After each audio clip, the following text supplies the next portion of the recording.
Hello and welcome to another episode from the Idea Cast interview series. This series reaches out to persons involved in the social sciences such as psychology and cognitive science. We also reach out to persons in philosophy of mind, ontology, metaphysics, as well as ethics and aesthetics. And from aesthetics, we reach out to artists of all media, as well as musicians. We'll also be reaching out to persons involved in the welfare of the earth, people involved in agriculture, agroforestry, and general stewardship of the health of the planet. So I appreciate you being here, and I hope that you enjoy this interview.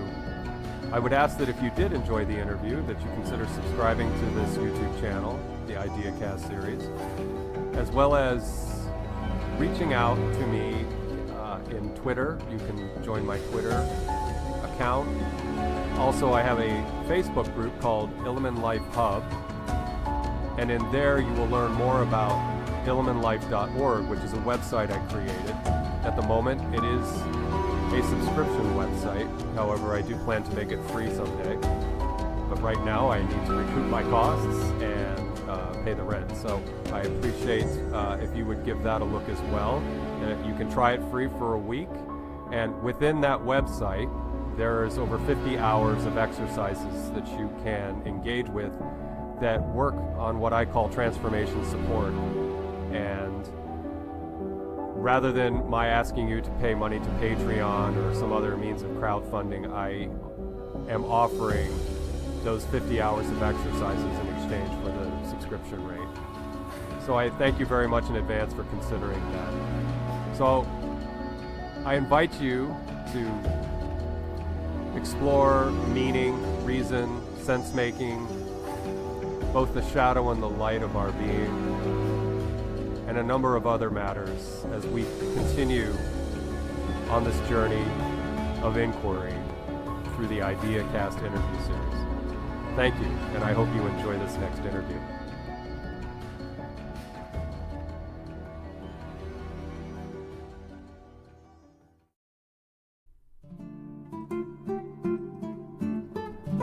Welcome to episode 2 of the Idea Cast interview series. Today, I'm really glad and grateful to have Bernardo Kastrup, PhD, with me for what will be a thought-provoking and very interesting conversation, if I'm any good at predicting how conversations will go.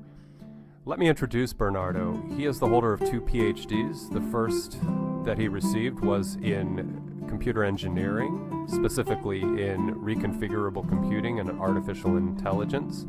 And with that degree, he worked at CERN in Switzerland, as well as the Philips Laboratories as a scientist. Bernardo was also a corporate strategist for a number of years. And about 10 years ago, Bernardo began asking questions about the nature of reality, and that led him to get his second PhD in philosophy of mind and ontology. And that's why he's here today. I want to talk to him about his metaphysics, his what he calls analytical idealism. Bernardo is also the executive director of the Essentia Foundation, which just launched about 2 weeks ago, maybe a little more. So I want to talk to him about that as well. Bernardo is the author of, as of this recording, 8 books. He has one forthcoming. I've read about 5 of the books so far. They're technical, but they are accessible, and I highly recommend that if this interview was of some interest to you and you came away from it intrigued, that you check out Bernardo's books. The latest book that Bernardo published last year is called Decoding Schopenhauer's Metaphysics, and it's a very informative book. I think Schopenhauer is largely misunderstood after having read this book, and so this helps balance things out. Also, he has a book coming out, a forthcoming book called Decoding Jung's Metaphysics, which will be out in here in the United States, I believe the first week of March, perhaps even the 1st of March. So we're going to talk to him about that. It would be great to learn more about Carl Jung. I have a couple books, but certainly just a coarse-grained apprehension of his work. Also, if we have the opportunity, and we can, we're going to talk about science ideated. We'll see. So, sit down, grab a nice beverage, and let's have just an amazing conversation with Bernardo Kastrup. And thank you for being here on the Idea Cast.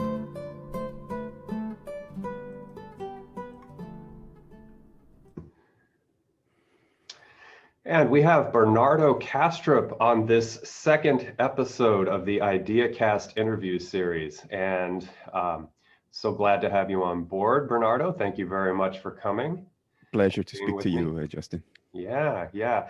Now, I'd like to say before we get started with this dialogue that I wanted to frame the context of this conversation around new territory and new ideas as it relates to Bernardo's work. So if you are new to Bernardo's work, or maybe this is your introduction to Bernardo's conversations and dialogues, I would suggest that, and I'll have links in the description field, that you check out a beautiful pair of conversations that Bernardo had with I believe it was the European Theosophical Society, and I may have that wrong, but it's, anyway, the links will be there.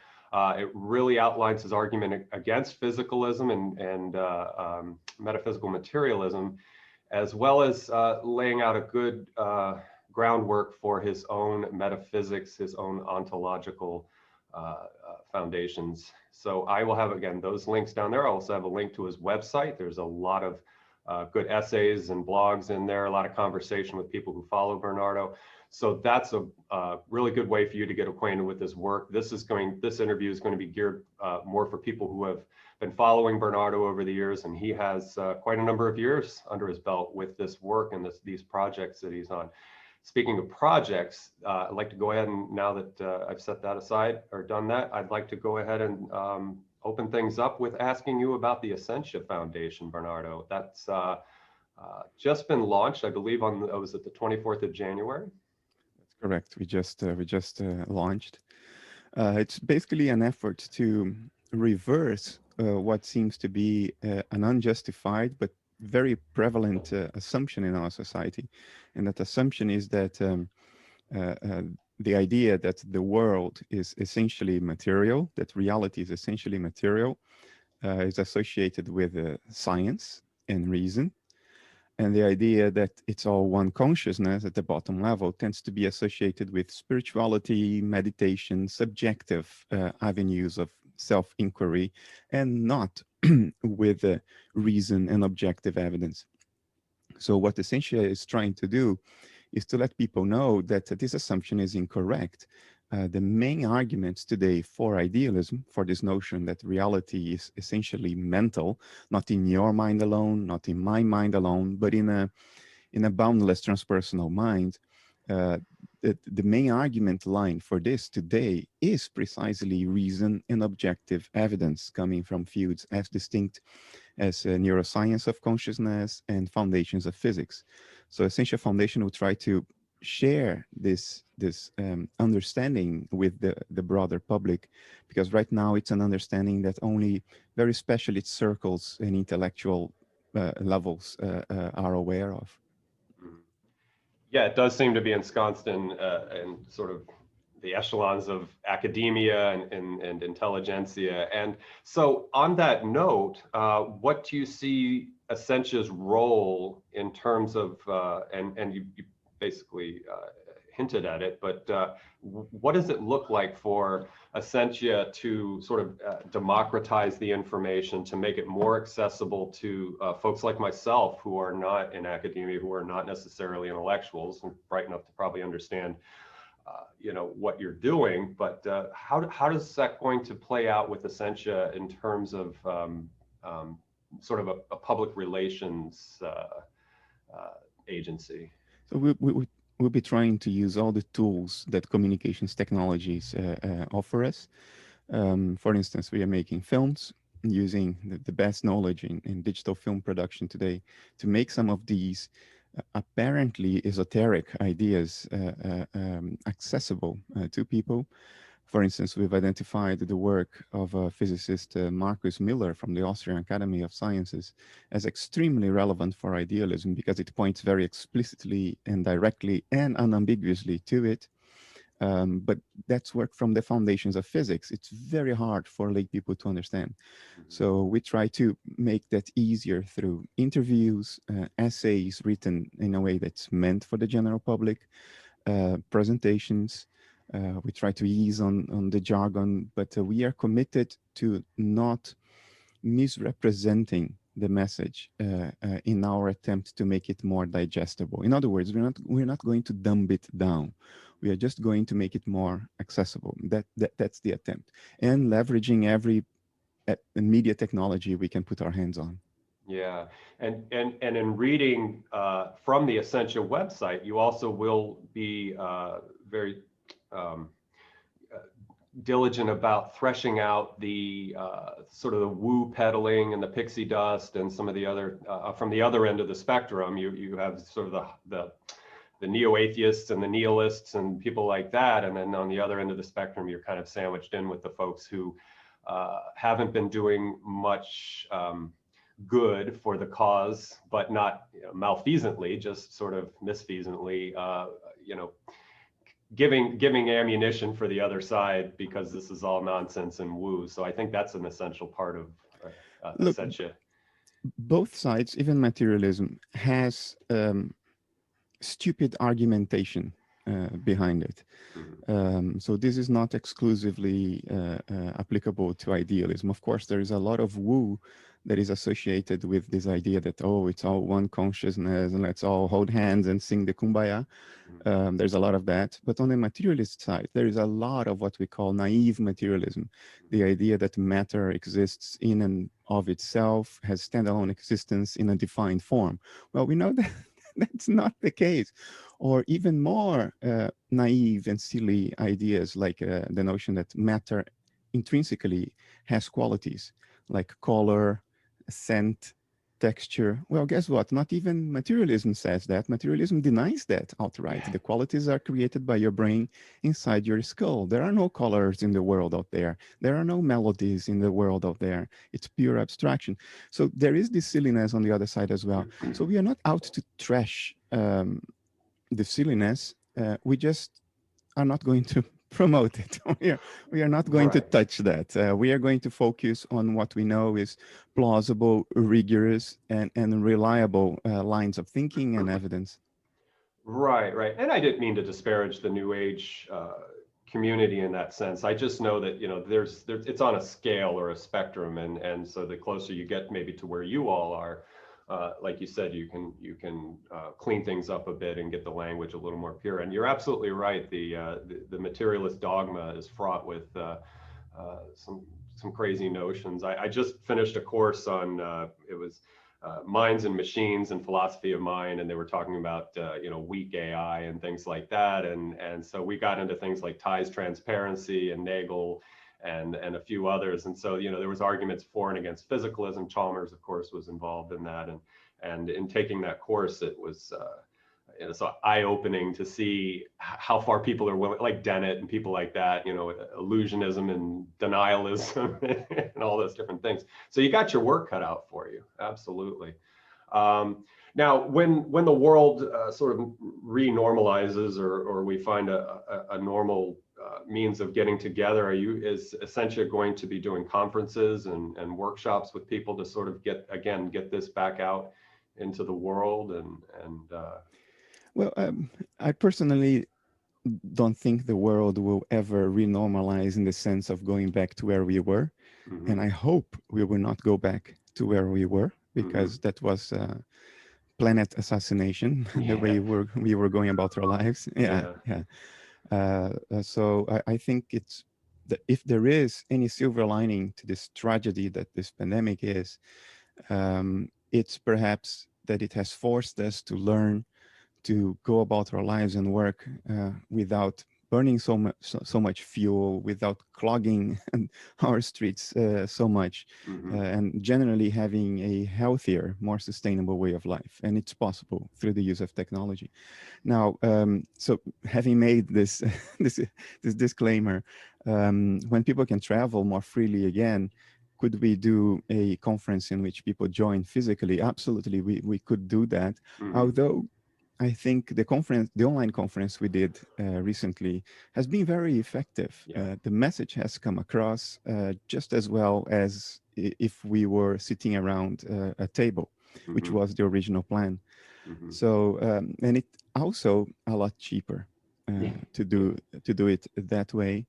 So to organize a physical conference will cost what it would cost to organize 3 online conferences or something like this. So that's something we will keep in mind.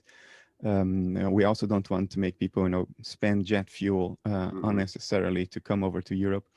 But of course, there is a place for everything. Sometimes you do want that the people involved in this effort just meet each other in person, shake hands, and sit around a fireplace in the evening, drinking a nice glass of wine and discussing the universe, life, the universe, and everything. So I think that will happen too. Okay. I'm wondering, one thought in terms of proliferating the work and the message is, would it be attractive to have some kind of training and certification for folks who do, say, motivational speaking or coaching or any of that? I know coaching is extremely fatty, has been for years.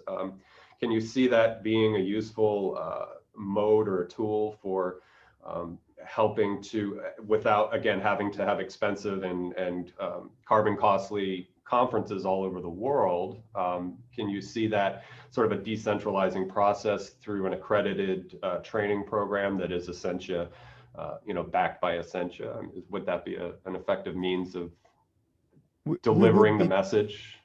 We will certainly be giving online courses, but not meant for trainers, meant for the general public to raise awareness what idealism actually is.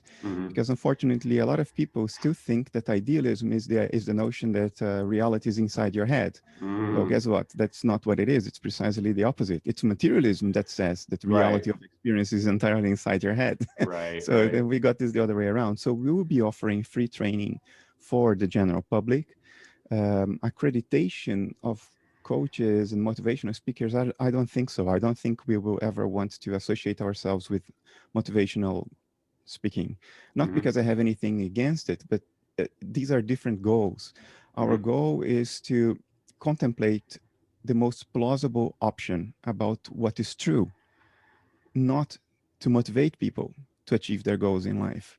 Now, I grant there is an overlap between these two, because to be motivated, you have to have a worldview, an understanding of the nature of self and reality that is conducive to pursuing goals in life. That it's something that's not nihilistic, like materialism is. But we see our role mainly as exploring our path towards truth, and not to motivate people. It so happens that idealism is conducive to finding meaning in life.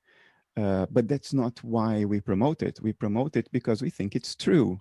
And if that truth would be terrible and soul crushing, so be it. We would still be committed to what is true. Do you understand what I mean? For this reason, I don't think we will ever go into motivational speaking or anything like that. But we could give courses to therapists, for instance, because arguably it's an impossible challenge for a psychologist, a clinical psychologist, a therapist, to help you find meaning in your life unless there is validation to a worldview that makes space for meaning, that's not completely nihilistic, such as materialism, which makes basically no space for meaning. So you would surely be willing to give courses to psychologists. Now, accreditation, I don't think that's, well, let's see how this will evolve. I'm not going to take anything off the table, but that's not what we are thinking right now. Sure. And it's early in the game. I'm just kind of throwing this out, and I'll go ahead and be clear about my motive, and that is you have two things that you're working with here, and that is undoing the damage of 300 to 400 years of so-called Age of Enlightenment, both ethical and metaphysical materialism, which sort of one begat the other kind of thing. As well as we have, as you referenced with greenhouse gases and travel and things like that, we have some things applying pressure on us from our planet, from an external, if you will, perspective. So that's why I'm curious to think of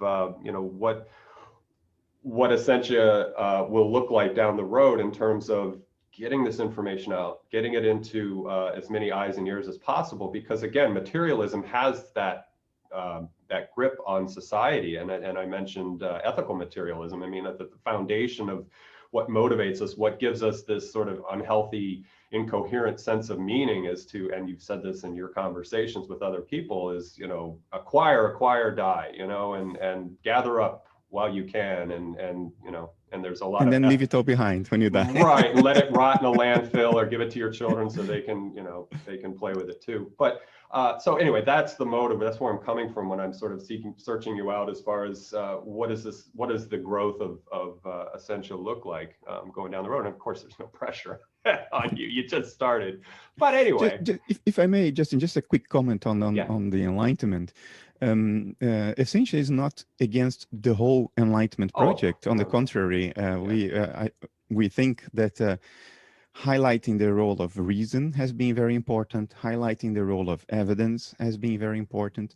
Thinking straight, making our assumptions more or less explicit, operating through reasonable lines of thinking.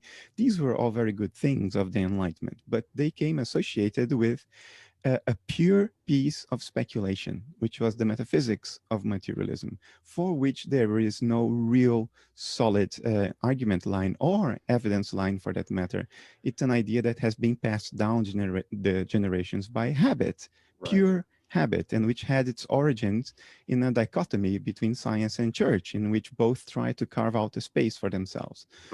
So we are totally against that. We think that that has done sufficient damage already, but we are not against the Enlightenment project as a whole. On the contrary. Right. Well, of course, yeah, and I maybe should have qualified that there's always duality in what man creates, and I sort of referenced ethical materialism, where the rise of mercantilism in the late 16th, early 1700s had a need for science. It had a need for navigation and logistics and things like that. So they worked hand in hand, and like you said, the church was able to give a little ground because they could care less what numbers and squiggly things were doing on the papers of mathematicians and scientists. But like you said, there was a price to be paid for reason and a divorcing from superstition and things like that. And we're we've inherited that, and we're working with that.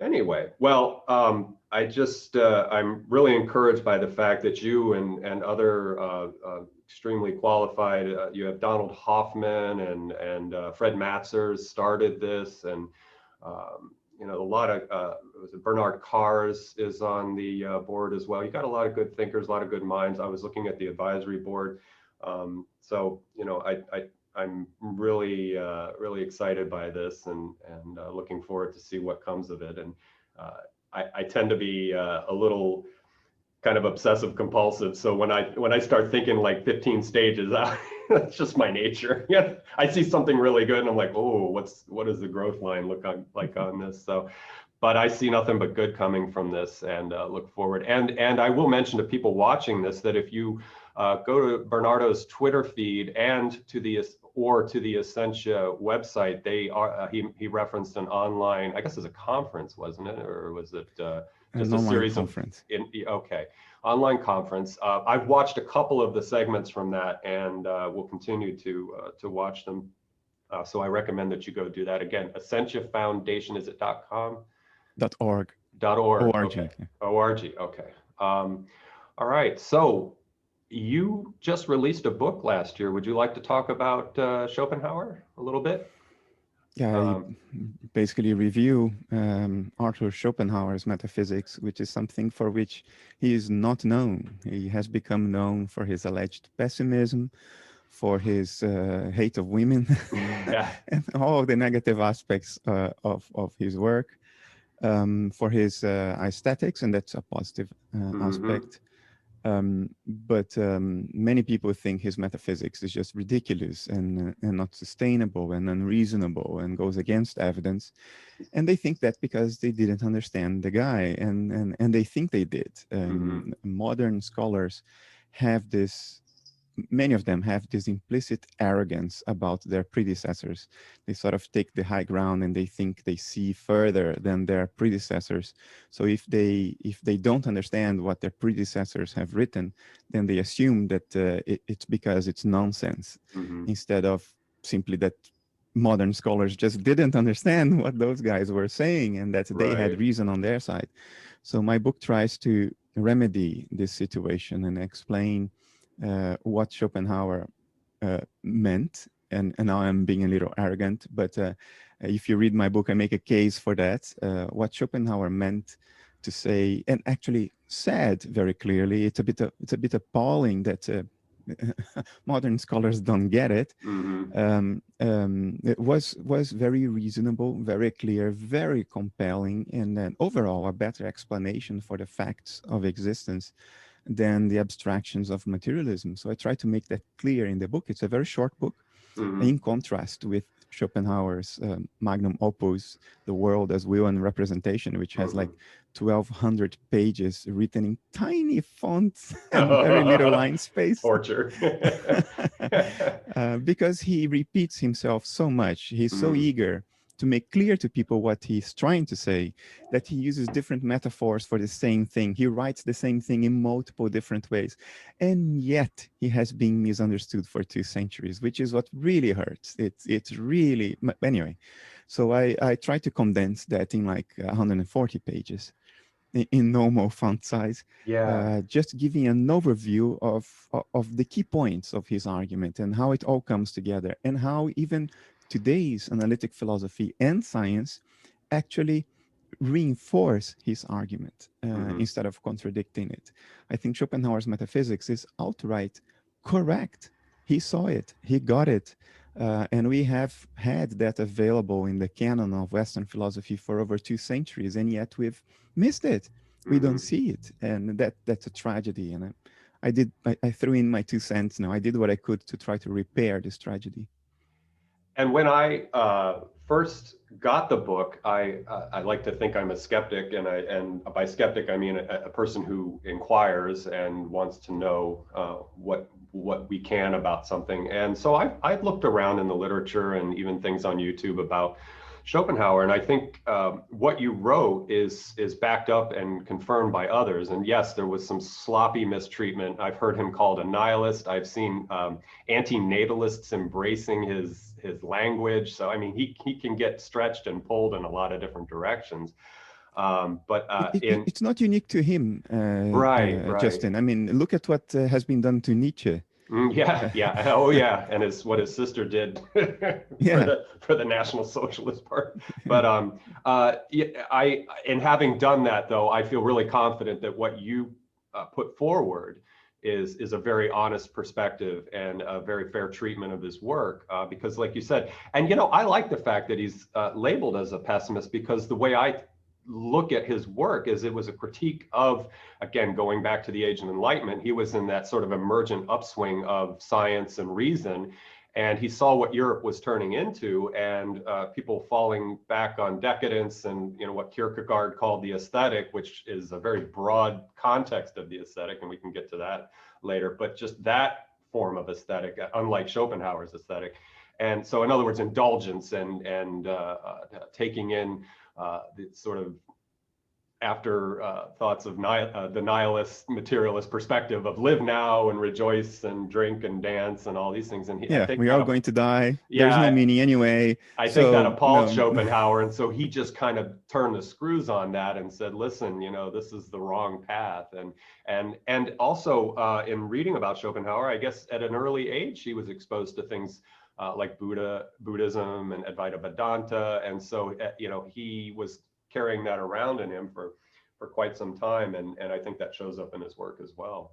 And that's thanks to his mother. Although he hated his mother and didn't see his mother for the past couple of decades of her life, they didn't have a good relationship at all, a very contentious one. But despite this, his mother, when she moved to Weimar after his father died, and Weimar was the center of Germanic culture, the arts and sciences at the time. The little duchy of Weimar was the epicenter of all that.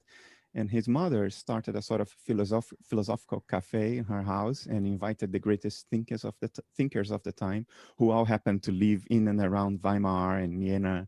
Like Goethe used to go to Schopenhauer's house to attend his mother's philosophical cafe, where these guys would come and drink wine and talk about life, the universe, and everything. And amongst those guests was also a scholar of Eastern philosophy.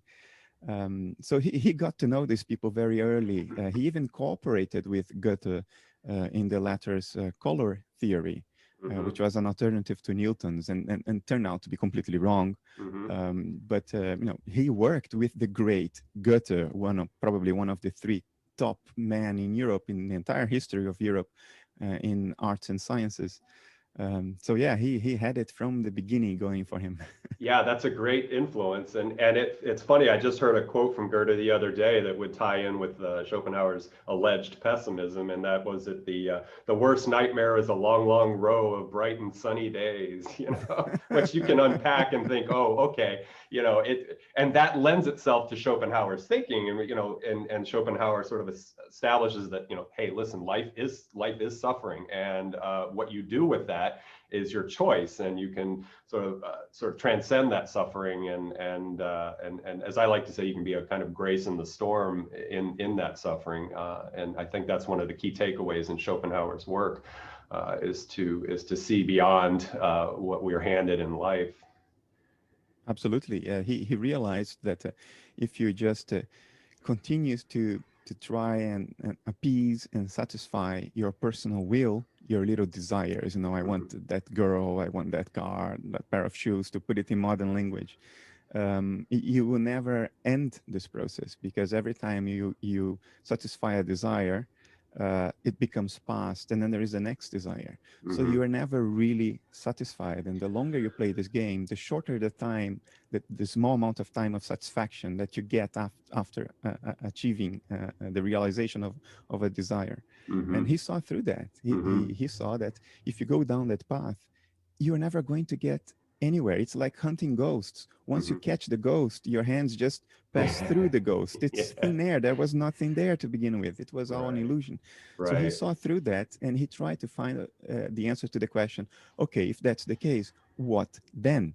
The what then is what he goes after. And he doesn't do that based purely on psychological moves. He does that by backing it up with a solid metaphysics, a solid view about what reality and the self are.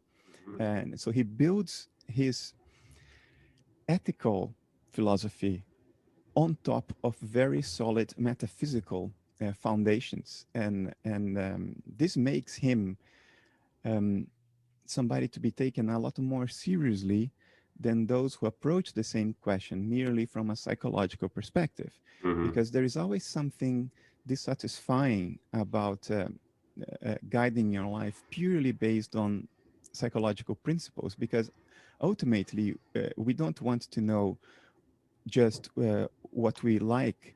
We want to know what is actually true. Right. You know what I mean? So if I have a bad self-image, that's bad. I should have a good image, a good self-image. But beyond that, I want to know what I actually am, regardless of the image I have of myself. I want to know what is it that I am? What is my actual role in the play of existence? What is existence? So Schopenhauer didn't shy away from this. He bit this bullet, straight and head on. And he said, this is what the best reasoning and evidence indicates the world is and the self is. And on the basis of that, let's figure out how to live as productively as possible. And I think one of the great accomplishments in your book that you, in Decoding Schopenhauer's Metaphysics, is you help divine the will and the representation, which can be confusing. And I've seen videos on YouTube where people describe will and representation, and it's not quite hitting the mark that you did with your book. And so it's right in the beginning of the book, it's really elegantly laid out. It's just, here's Schopenhauer's Metaphysics. And it ties in really well with what you've been talking about in analytical idealism, in that the will is, sort of the unbound non-spatial temporal consciousness, or the mind at large, and that the representation is what we could see as these dissociative alters, or as you say, sometimes the Markov blanket, and the layers of alleged decomposition, seeming decomposition. It's amazing how capable we are of making a mess out of the simplest things. Schopenhauer explains this so simply already in the very beginning of The World as Will and Representation. The will is the thing in itself, is what things actually are in and of themselves, regardless of how they appear to others when observed from the outside. So the will is the thing in itself, is the noumena of Kant. And the representation is how this thing appears to you when you look at it. It's the way it presents itself to you, not what it is in and of itself, but how it appears to you when you look at it. It's so simple, and that's all there is to it. And that means that there is really only will. The representation is nothing but the will, is how the will appears. But it doesn't have standalone existence, the representation. The only thing that has standalone existence is the will. So Schopenhauer is a monist. But we make a mess of it, and we think, oh, will and representation, so it's dual aspect, because there are two equal aspects. No, they're not equal. One is the thing in itself, and the other one is still the thing in itself, but as an appearance. Right. Chuck the Cartesian model. It's amazing how people make a linguistic mess out of the simplest ideas. But anyway. Yeah, well, that's something I want to talk to you about, is dual language and monist language, and we'll get into that when we get through talking about your books. But yeah, good point. And you also raised Kant, and I know Schopenhauer's learned from Kant, was inspired by Kant, and so Kant's categorical imperative and deontological morality seems to show up in Schopenhauer's ethics as well. He sort of lays out a case similar to what Kant had laid out in terms of the deontological morality model or paradigm, if I'm getting that right. In my book, I focus a lot more on the metaphysics than on his ethics, because there are some good works about his ethics. Excuse me. I can share with you my personal opinion. I think Kant's ontological imperative, that work, which came on the heels of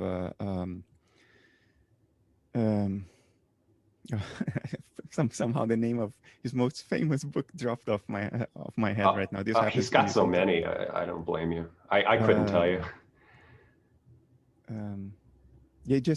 I take a medicine for my tinnitus that does this to me sometimes.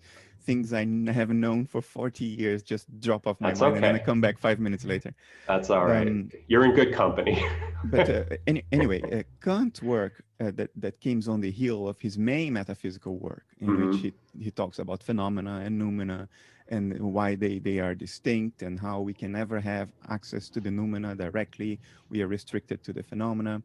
The work that came after that, in which he talks about the categorical imperatives, I think that probably was the greatest disappointment in the history of Western philosophy. How you could have such a defining, monumental work, and then immediately after that, a poorly argued work in which he comes across as trying to create a plausible narrative for a conclusion he already had. If you know what I mean. He started from the end. He wanted to arrive at a certain conclusion, and then he tried to find his way there in a more or less forced way. But that's my personal opinion. Okay. And I find it such an enormous contrast, so striking and remarkable in the history of Western philosophy, that one of its greatest, most important works ever is followed by such a disappointing work. Well, Hollywood's been doing that for what, 80 years now? They come out with a great film, and then they come out with a sequel, and so we'll cut them some slack. There are commercial reasons for that, and for Kant, I'm sure he had his own psychological, personal, idiosyncratic reasons to try to find room for what he wanted to be true regarding ethics. But regarding Schopenhauer, his ethics maybe the conclusions are similar to Kant's, but I Hmm. think he builds it up on a much more solid foundation Okay. than Kant did. I think Schopenhauer saw further than Kant in more ways than one. I mean, he saw further, obviously, in the sense that he, unlike Kant, he realized that there is one instance of the noumena that we can know directly.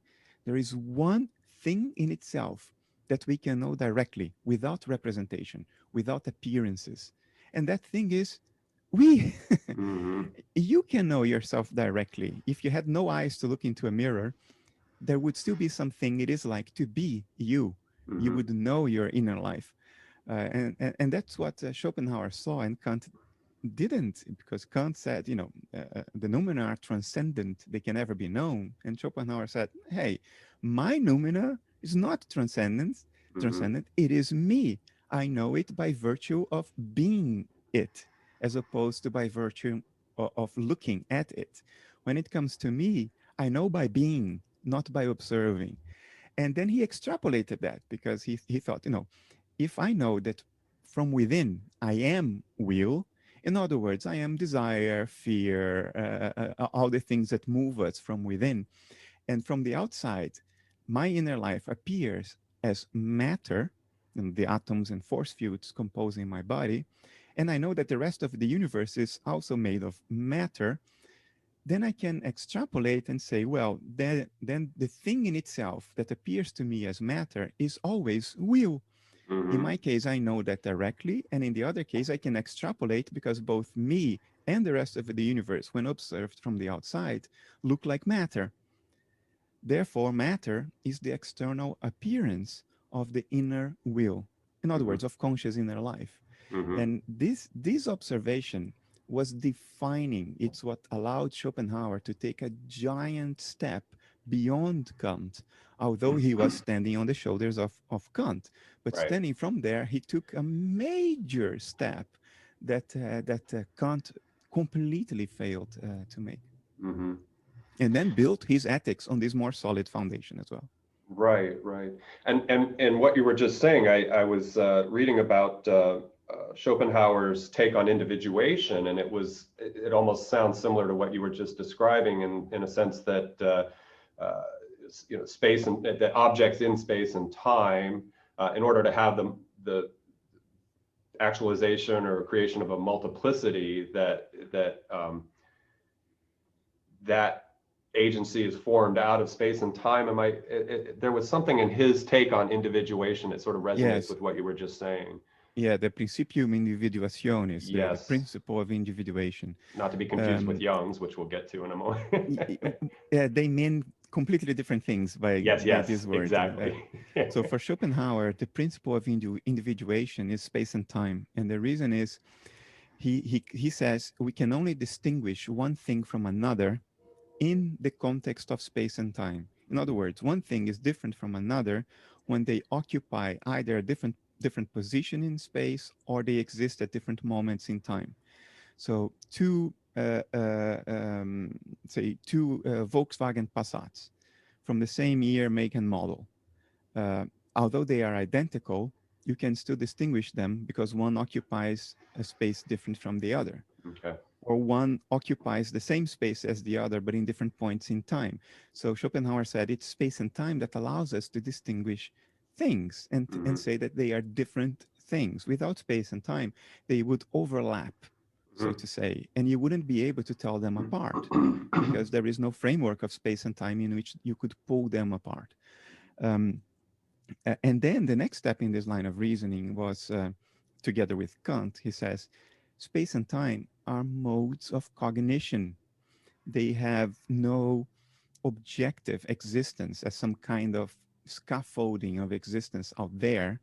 They are modes of cognition. And guess what? Modern neuroscience is pointing precisely to this, that space and time is relative. They are modes of cognition. Physics is pointing to this. Loop quantum gravity is now saying that space and time is not primary. It's not there from the beginning. It arises out of quantum level processes. So science, both neuroscience and foundations of physics, are going in the same direction, sort of reinforcing this idea of Kant and Schopenhauer's. So, so this was Schopenhauer's line of thinking. If I need space-time to distinguish things, but space and time exist only by virtue of my intellect, they are modes of my cognition, they don't exist out there, then out there are no separate things. Right. You see, it's Right. a three-point reasoning. Right. You need space and time for distinction. Space and time only exist in my mind. Therefore, out there are no distinctions. There is only oneness. And that one thing is the will. Mm-hmm. A segment of which, or an aspect of which, I cannot use the word segment because it appeals to space, an aspect of which is my inner life, Mm-hmm. my inner will, my wishes, desires, fears, obsessions, all that, my dreams, aspirations, all that is an aspect of the unitary will, which, according to Schopenhauer, is the sole thing that exists. Everything else happens as cognitive movements of and within the one will. He described it as the one eye of the world that looks out from every creature, which is a fantastic I love that. aphorism. I try to quote that for people to get them thinking about that. And I know that that principle of individuation that Schopenhauer talks about influenced physicists in the early 20th century, like Schrodinger, I believe, and Einstein. So that had some influence on sort of a perspectival access to what we call matter. You know. It influenced, I think, most notably David Bohm, Mm-hmm. not in Bohmian mechanics, that's something completely else, Mm-hmm. but in his idea of the not intrinsic, implicate order. Mm-hmm. Because, you know, we have this phenomenon in physics called entanglement. By the way, Essentia Foundation tried to make an understanding of entanglement accessible to the general public through a metaphor of playing cards. We made a 3.5-minute movie explaining entanglement through a metaphor of playing cards.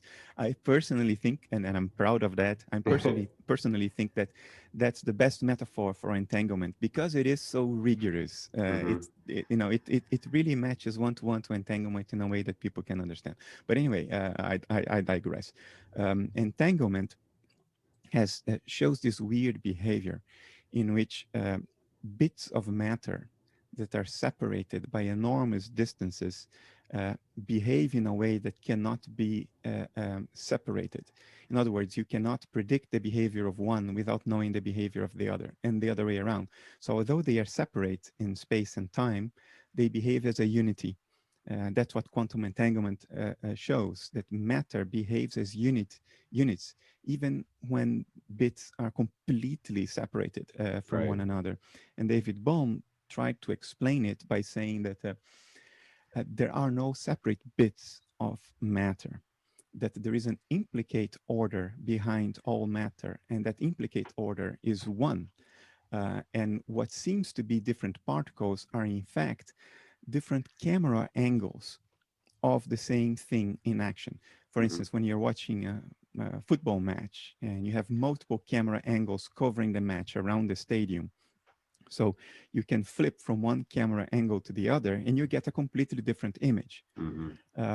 But the images are not separate. They're completely correlated with one another because they're just different points of view into the same event, the Right. football match. There is In only one real football match. in real And time. Yeah. yeah, and Bohm suggested that what seems to be like different particles whose behavior is completely correlated with one another, although they are separate, that's in fact different camera angles into the implicate order. Mm-hmm. So there is one football match, there is one implicate order in nature. And what seems to be different bits of matter are just different camera angles into that implicate order. And that is clearly aligned with Schopenhauer's view of the will as one, of the absence of the principle of individuation at the bottom level of reality. According to Schopenhauer, the principle of individuation is a cognitive trick performed by our own mind. It's not something that is out there. Mm-hmm. And so that sort of dovetails very nicely with this Bohmian view of the implicate order to make sense of quantum entanglement. And I might also suggest that it dovetails rather nicely with your way of explaining us as dissociative alters, which we could get into a little bit later when we open things up. Look, Schopenhauer didn't say anything new, and I even less, Yeah. even less so. Nobody's saying anything new. What we are doing throughout history is elaborating on an idea that arguably came into human realization in the Indus Valley 3,500 years ago in India, well before the time of Asoka, the emperor, before Alexander the Great, before all that. Something happened in the Indus Valley 3,500 years ago that led people to realize this. And since then, we've just been giving new language to it, ever new language to adapt to the metaphors of the time, to the Mm-hmm. things, thought constructs that resonate better with the culture of the time. So I use the metaphor of dissociation, and Mm-hmm. hopefully I cover some gaps in that original idea from the perspective of Western thinking, the Western way of relating to nature and self. Yeah. But in terms of the fundaments of what I'm saying, or of what Schopenhauer was saying, there is nothing new. There's nothing there for any one of us to own and say, it's my idea. Because you see, at a very fundamental level, we can't do that because we're talking about what is real. And we are all part of reality. We are all there. We are all real, Mm-hmm. regardless of our self image. What we really are is real. So it belongs to all of us. We all have access to the truth, to the real, simply because we live in it. We are it. Yeah. Even if we can't articulate that in words and concepts, we have access to it by being who we are, whatever it is that we are. So it's Mm-hmm. not me, it's not Schopenhauer, it's not even the Hindus of the Indus Valley, although they do deserve the unique credit of having articulated that metaphorically for the first time. And Yeah. nobody can ever take it from them or Indian culture. Well, I think it's an important role that you're playing to revive the salience of that concept, as you said, for modern metaphors and modern thinking. Well, current modern thinking and bringing it into being. Um, well, shall we move on to what's coming out in about I guess just about 2 weeks or just less than 2 weeks? You Oh have a yeah, new you probably a new book coming out. yeah, you probably know better than me. I have been so busy with Essential Yeah, Foundation. I know, I know. I only know because I pre-ordered about a week and a half ago, and I think it was March 1st is the release date for the book. So, and I'm for those out there watching this, I'm referring to Bernardo's forthcoming book, which is Decoding Jung's Metaphysics, and I think that's I'm not psychic or anything. I think it's going to hopefully have a wider appeal in the sense that there are a lot of Jungians out there in the world, whether they're just sort of armchair, evening philosophers and amateurs like myself, or people who are really, really into the work, including a lot of clinical people working in psychology and so forth. So tell me about Decoding Jung's Metaphysics. I try to do for Jung something similar to what I did for Schopenhauer.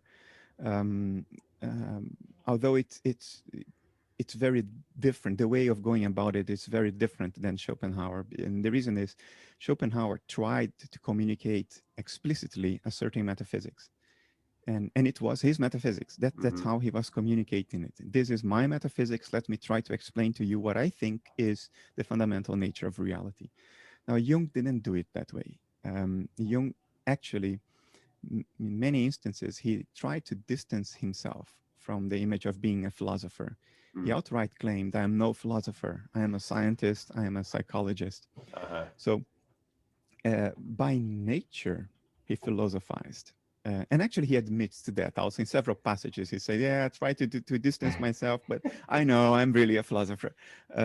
So he contradicts himself many times like this, but in a way that you understand what that contradiction is, how it arose, and what his views actually are.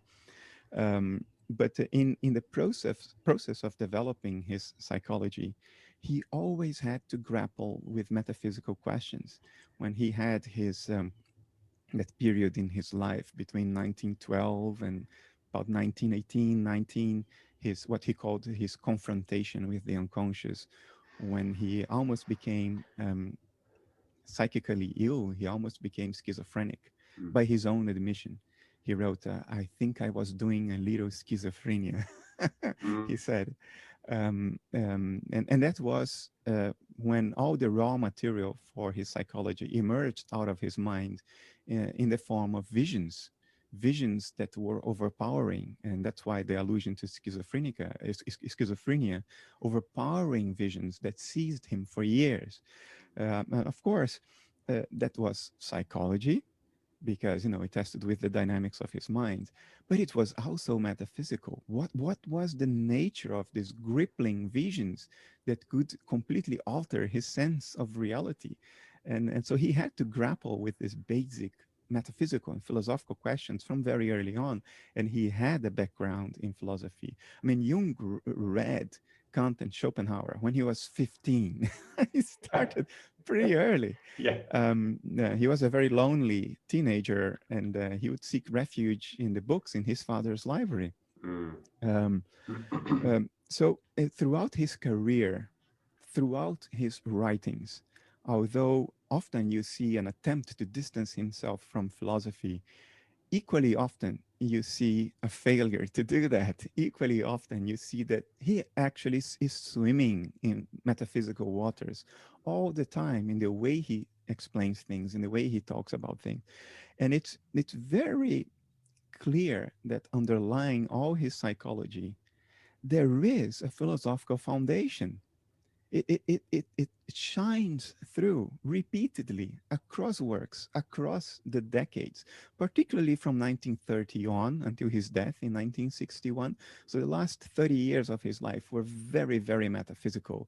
The first 25 years of his career, he tried to distance himself from metaphysics, but then he became outright metaphysical in books like Answer to Job, which is very metaphysical, or Ion, a very metaphysical book. Mysterium Conjunctionis, metaphysics oozes through it with the coating of psychology, or On the Nature of the Psyche, which is explicitly a book on metaphysics. Um, so what I tried to do was to distill from that gigantic corpus of Jung, including the letters he wrote. And he was a prolific letter writing. The volume with his letters is gigantic. So distilling from all that, what that implicit, well, semi-implicit, underlying metaphysical foundation was. How did Jung think about reality? What did he think the psyche was? What did he think the world out there was? Hint, the answer is the same for both questions. Psyche and world are the same, the one and same thing for Jung.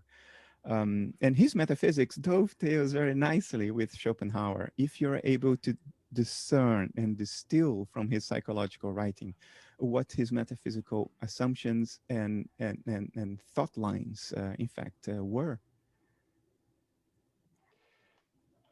I'm looking forward to it because I have a sort of vague apprehension of Jung's work, but what I do understand, you referred to in what you just said, and I like the fact that he draws on, as we were saying earlier, reviving the metaphors, and he's, to me, and you can correct me, he sort of created a Creole of thoughts and ideas that support his metaphysics from history, whether it's the Christo-Gnosticism or maybe Platonic forms in terms of the archetype descriptions and so forth. You can kind of see it, his cards showing and what he's pulled from history and talked about in his Oh, own yeah, language and the language of his time.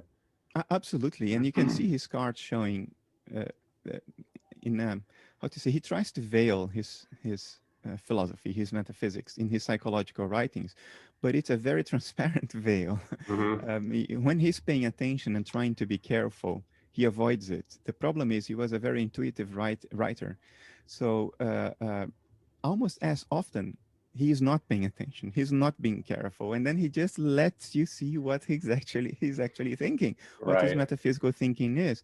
And there are letters he wrote, particularly to Pastor White, who was an English clergyman, um, in which he doesn't even try to veil it's very explicit. He talks Mm-hmm. about, for instance, he says to Pastor White, for me, The psyche is an ousia, the Greek word ousia. Now, if you look at the meaning of that Greek word, it means substance. It means the thing in itself, something that is irreducible to something else. So when he says the psyche is an ousia, what he's saying is the psyche is irreducible. And there are many passages in his psychology books in which he lambasts materialism. But very explicitly, he lambasts it. He says that the idea that you can reduce the psyche to abstract matter is ridiculous. He poo-poos this to an extent that is surprising for the time. And here's a guy, you know, who collaborated with a Nobel-winning physicist, Wolfgang Pauli, for over a decade. Making statements like this. So Jung's metaphysics, although a little implicit, is discernible through a very, very transparent veil. So I tried to sort of capture and summarize that in a short book. And I tried to do honor to Jung because, you see, in his time, the word philosophy was associated with loose thinking, pure speculation, ungrounded in empirical evidence. Guess what? That's not how things are today anymore. Philosophy follows empirical evidence very tightly today. Analytic philosophy is well known for this. So if he were alive today, I can't, of course, be sure, but I suspect very strongly that Jung would not have distanced himself from philosophy anymore, because he wouldn't be worried about this faulty association between philosophy and the neglect of empiricism. It's not the way the word is associated in our minds today. Philosophers look at empirical evidence and try to account for it. So I think Jung today would have written a book saying my metaphysics or whatever, very explicitly, because he could hardly be implicit in the body of his work all these years ago anyway. Right.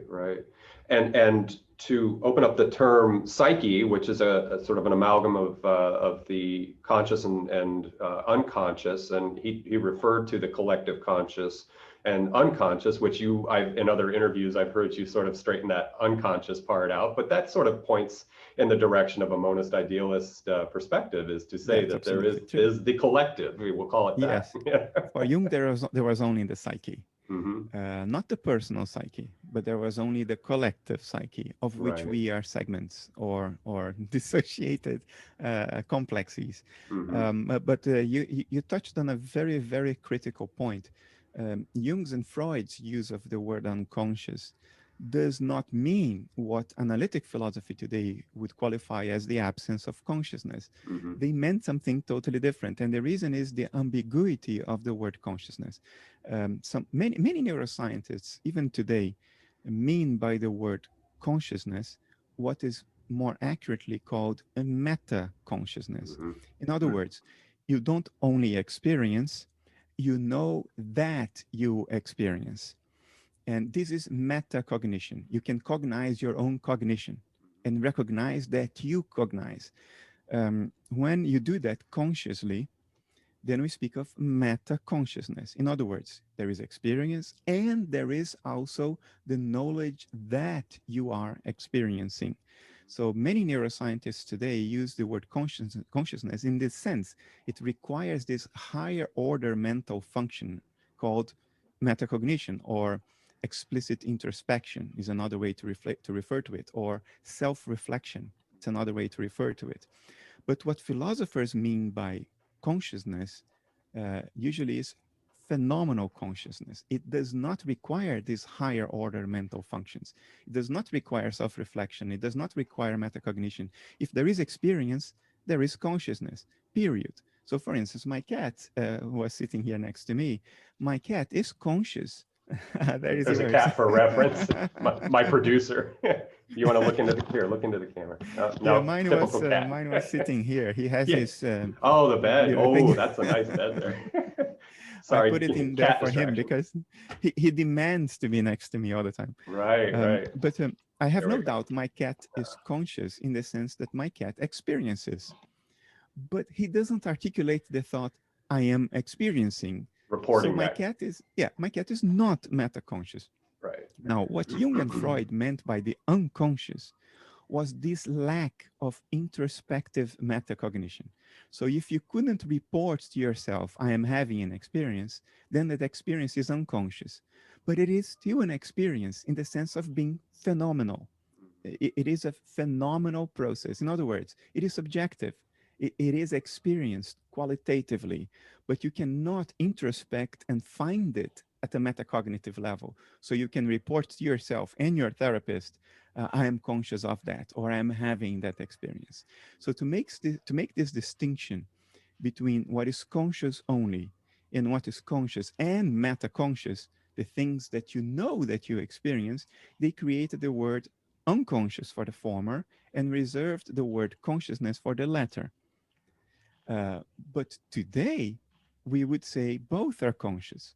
So what is the word Freud and Jung used to refer to the commonality between these two categories? Well, they used the word psyche. Mm-hmm. So for Freud and Jung, the psyche encompassed the unconscious, in other words, something that is experiential but not metacognitive, and the conscious, something that is experiential and metacognitive as well. But both, today we would say both are phenomenal or experiential or conscious. In their time, they said both are psychic. So the term psychic for them matches with what analytic philosophy today calls phenomenal consciousness. What they called consciousness today, neuroscience would call metaconsciousness.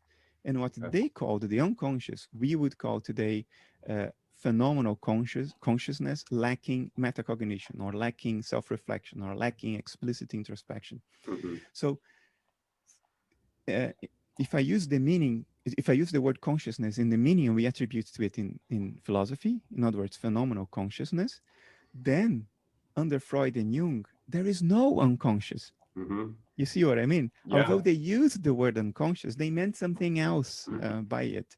So the conclusion of my book is that Jung was flat out an idealist because he thought everything was psychic. In other words, everything is phenomenal consciousness.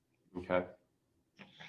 And that's good to clear up because, there's even other extractions of the term consciousness that gets thrown at you a lot when you have conversations with people and they're sort of ill-informed about the different, there's access consciousness, phenomenal consciousness, the meta consciousness, self-authoring, and all these different terms. And I think I've seen people sort of not attack you, but sort of try to push back on your metaphysics, and I think they're confused about consciousness and they well, what happens when you're under anesthesia and things like this, and that's the phenomenal consciousness, but they think that once the lights are out that you're a zombie or something. I don't quite understand where they're going with that, but I'm looking at it through my lens, which has been crafted by people like you, and so I guess the materialist perspective is again to suggest that consciousness is this sort of fleeting, ephemeral, emergent thing that it's causally associated with material or something. Yeah, there's a boundary there where the word game becomes deceiving. I mean, right. it's okay to speak, to use different words for what's meant by access consciousness, phenomenal consciousness, and other types of consciousness, because these terms, they just capture what we mean by using these different terms. But sometimes these linguistic games become outright farcical charades, like when people say, well, consciousness is the electrical activity in your brain. This is a completely arbitrary identity. And I can say, well, consciousness is the wiggling of my left big toe. It's as arbitrary as saying that, because you see, it's not only about words, it's about we know to be the case. We know that consciousness entails qualities, subjective experiencing. So to just say consciousness is electrical activity is like, well, but how do you actually get subjective experiencing out of electrical activity? You have to explain how one leads to the other. You have to explain the chain of reduction here. You cannot just say that consciousness is electrical activity or electrochemical activity, Right. because it's as arbitrary as saying that, as I said, that consciousness is the wiggling of my left big toe. Right. It doesn't help at all. It says absolutely nothing. So I think it's valid to use different words when there are coherent meanings behind those words, but it becomes farcical, and unfortunately there's a lot of farce today in this field. It becomes farcical when you replace an arbitrary definition for an explanation. That's outright farcical, and it happens a lot. Right. Right. We could call that modal confusion. It's just they're in one frame and you're in another frame. Because again, I've been following your work for a couple of years, and I like to follow people who try to refute, what you're saying or argue against what you're saying. And it seems to be a wall that they hit, is that they can't, especially when you go into. No, I'm not even going to bring up panpsychism. We could go for an hour on that, and combination problems and electric signals. Yeah, there you go. Right. Right. So you've got Jung coming out, and also you've hinted at in the past that you were interested in Swedenborg. I don't know if that's something that you've still got on the table, or can you talk about maybe penning up a book on Swedenborg as well in the future? I'm very interested in Swedenborg because I think he's one of the most curious characters in the history of Western science and philosophy. Right. It's very difficult to make sense of him. He is probably right up there with Goethe in terms of the diversity of his interests, of his skills. The man was an inventor. He built machines and apparatus.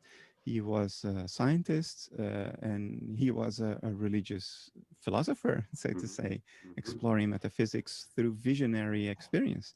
He had these visions about heaven and hell that he claims were granted to him by the Lord himself or by his angels. It's extraordinarily difficult to make sense of Swedenborg because he tries to achieve what he tries to achieve something that I think is impossible to achieve. He tries to make the content of his insights understandable to the simplest people, to the peasants of his time. Right. And he tries to do that by using metaphors. But at the same time, he tries to be accurate and honor his understanding, which then contradicts the metaphors he is using. So, for instance, he says that in heaven, there are people just like us. They have houses just like us. They have jobs just like us. There is a sun and there is a moon in heaven. So the peasant of his time would read that and think, oh, so it's just like now. And Right. Swedenborg says explicitly, it's just like here, but it's spiritual. It's not natural. He uses the word natural to mean matter. But then he turns around and he says, heaven is entirely within us. It's not outside. The architecture of heaven is the architecture of our own psyches, of our own minds. And then you go like, well, but doesn't that contradict the idea that it's the same as here, that we live in houses and there is a sun and there's the moon? And then he goes around and he says, the moon is, I forgot exactly what he says, but he gives a mental meaning to the words sun and moon. So they're not the sun and the moon at all. They are representing certain types of experience. So it's very difficult to reconcile what he's trying to do there and figure out exactly what he was thinking, because he goes about it by trying to make himself readable to the peasant and at the same time be accurate to his own insights and visions. And that's why it's so difficult. And I would love to write a book one day to try and make sense of that, to try and distill what the inner insight was that led him to exfoliate that insight in this crazy manner that he tried to do that. What was he actually thinking that on the one hand he would describe as a flow of inner experiences, and on the other hand as people standing around in a house and looking at the sun and the moon? Because he says things like, the moon is always to your left and the sun is always to your right, whichever way you look. And you go like, well, then it's not quite like it is here, right? Yeah. Right. You're So, breaking a few laws there. yeah, so you have to distill out of these seeming contradictions what he was actually thinking that led him to precariously describe it in the way he was describing.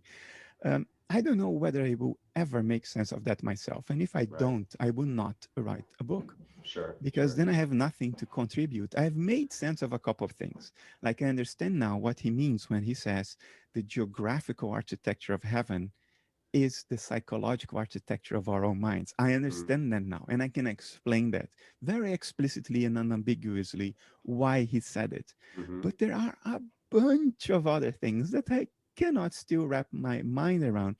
And we can make I can make progress by reading more.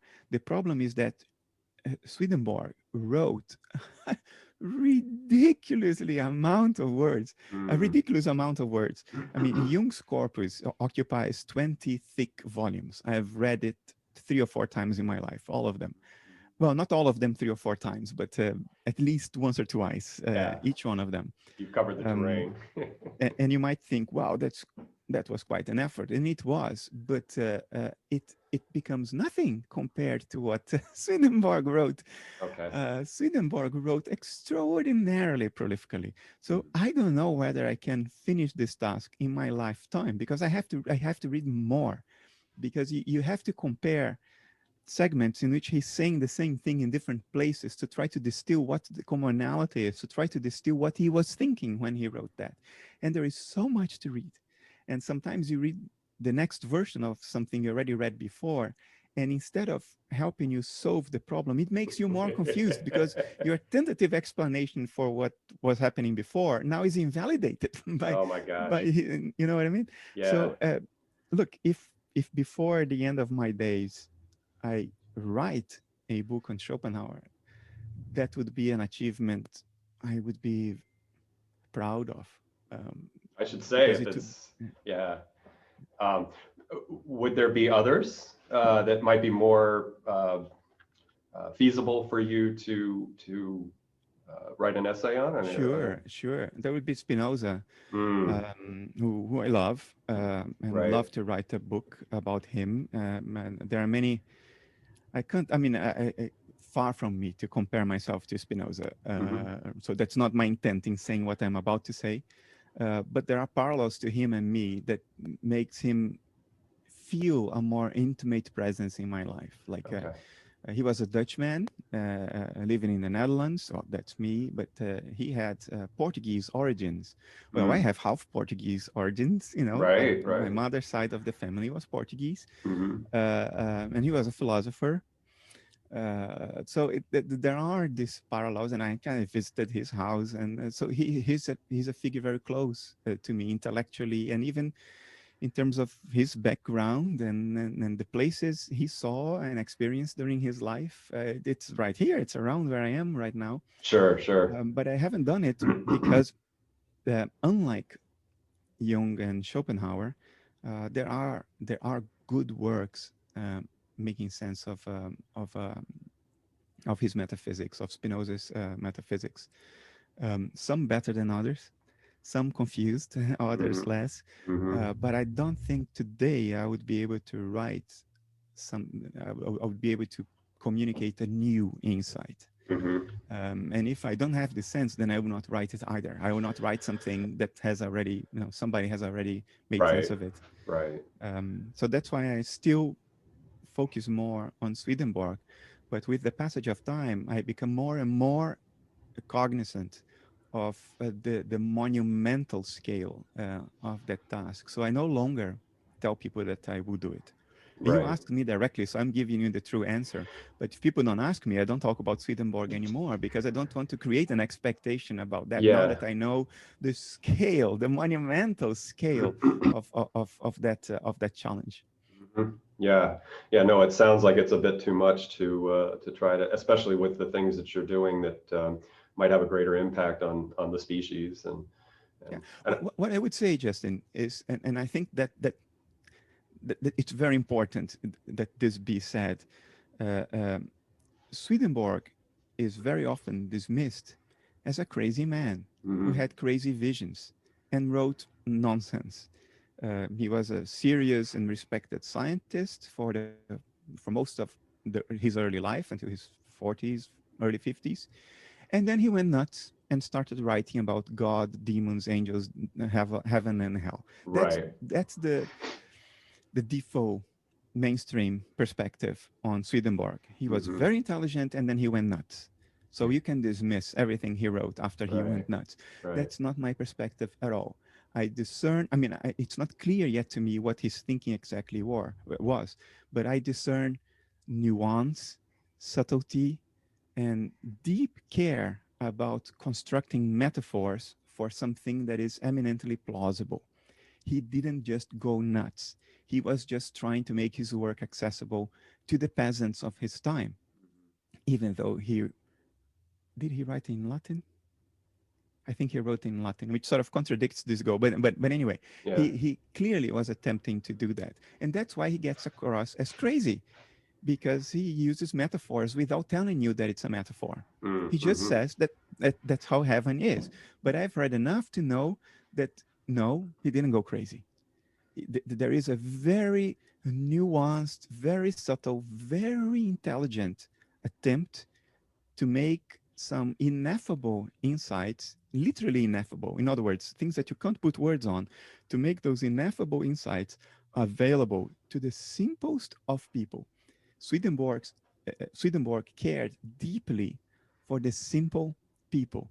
He thought they were being done a disservice by both the science and the church of the Yeah. time, Yeah. and he cared deeply about them, which I can empathize so immediately with and appreciate immediately.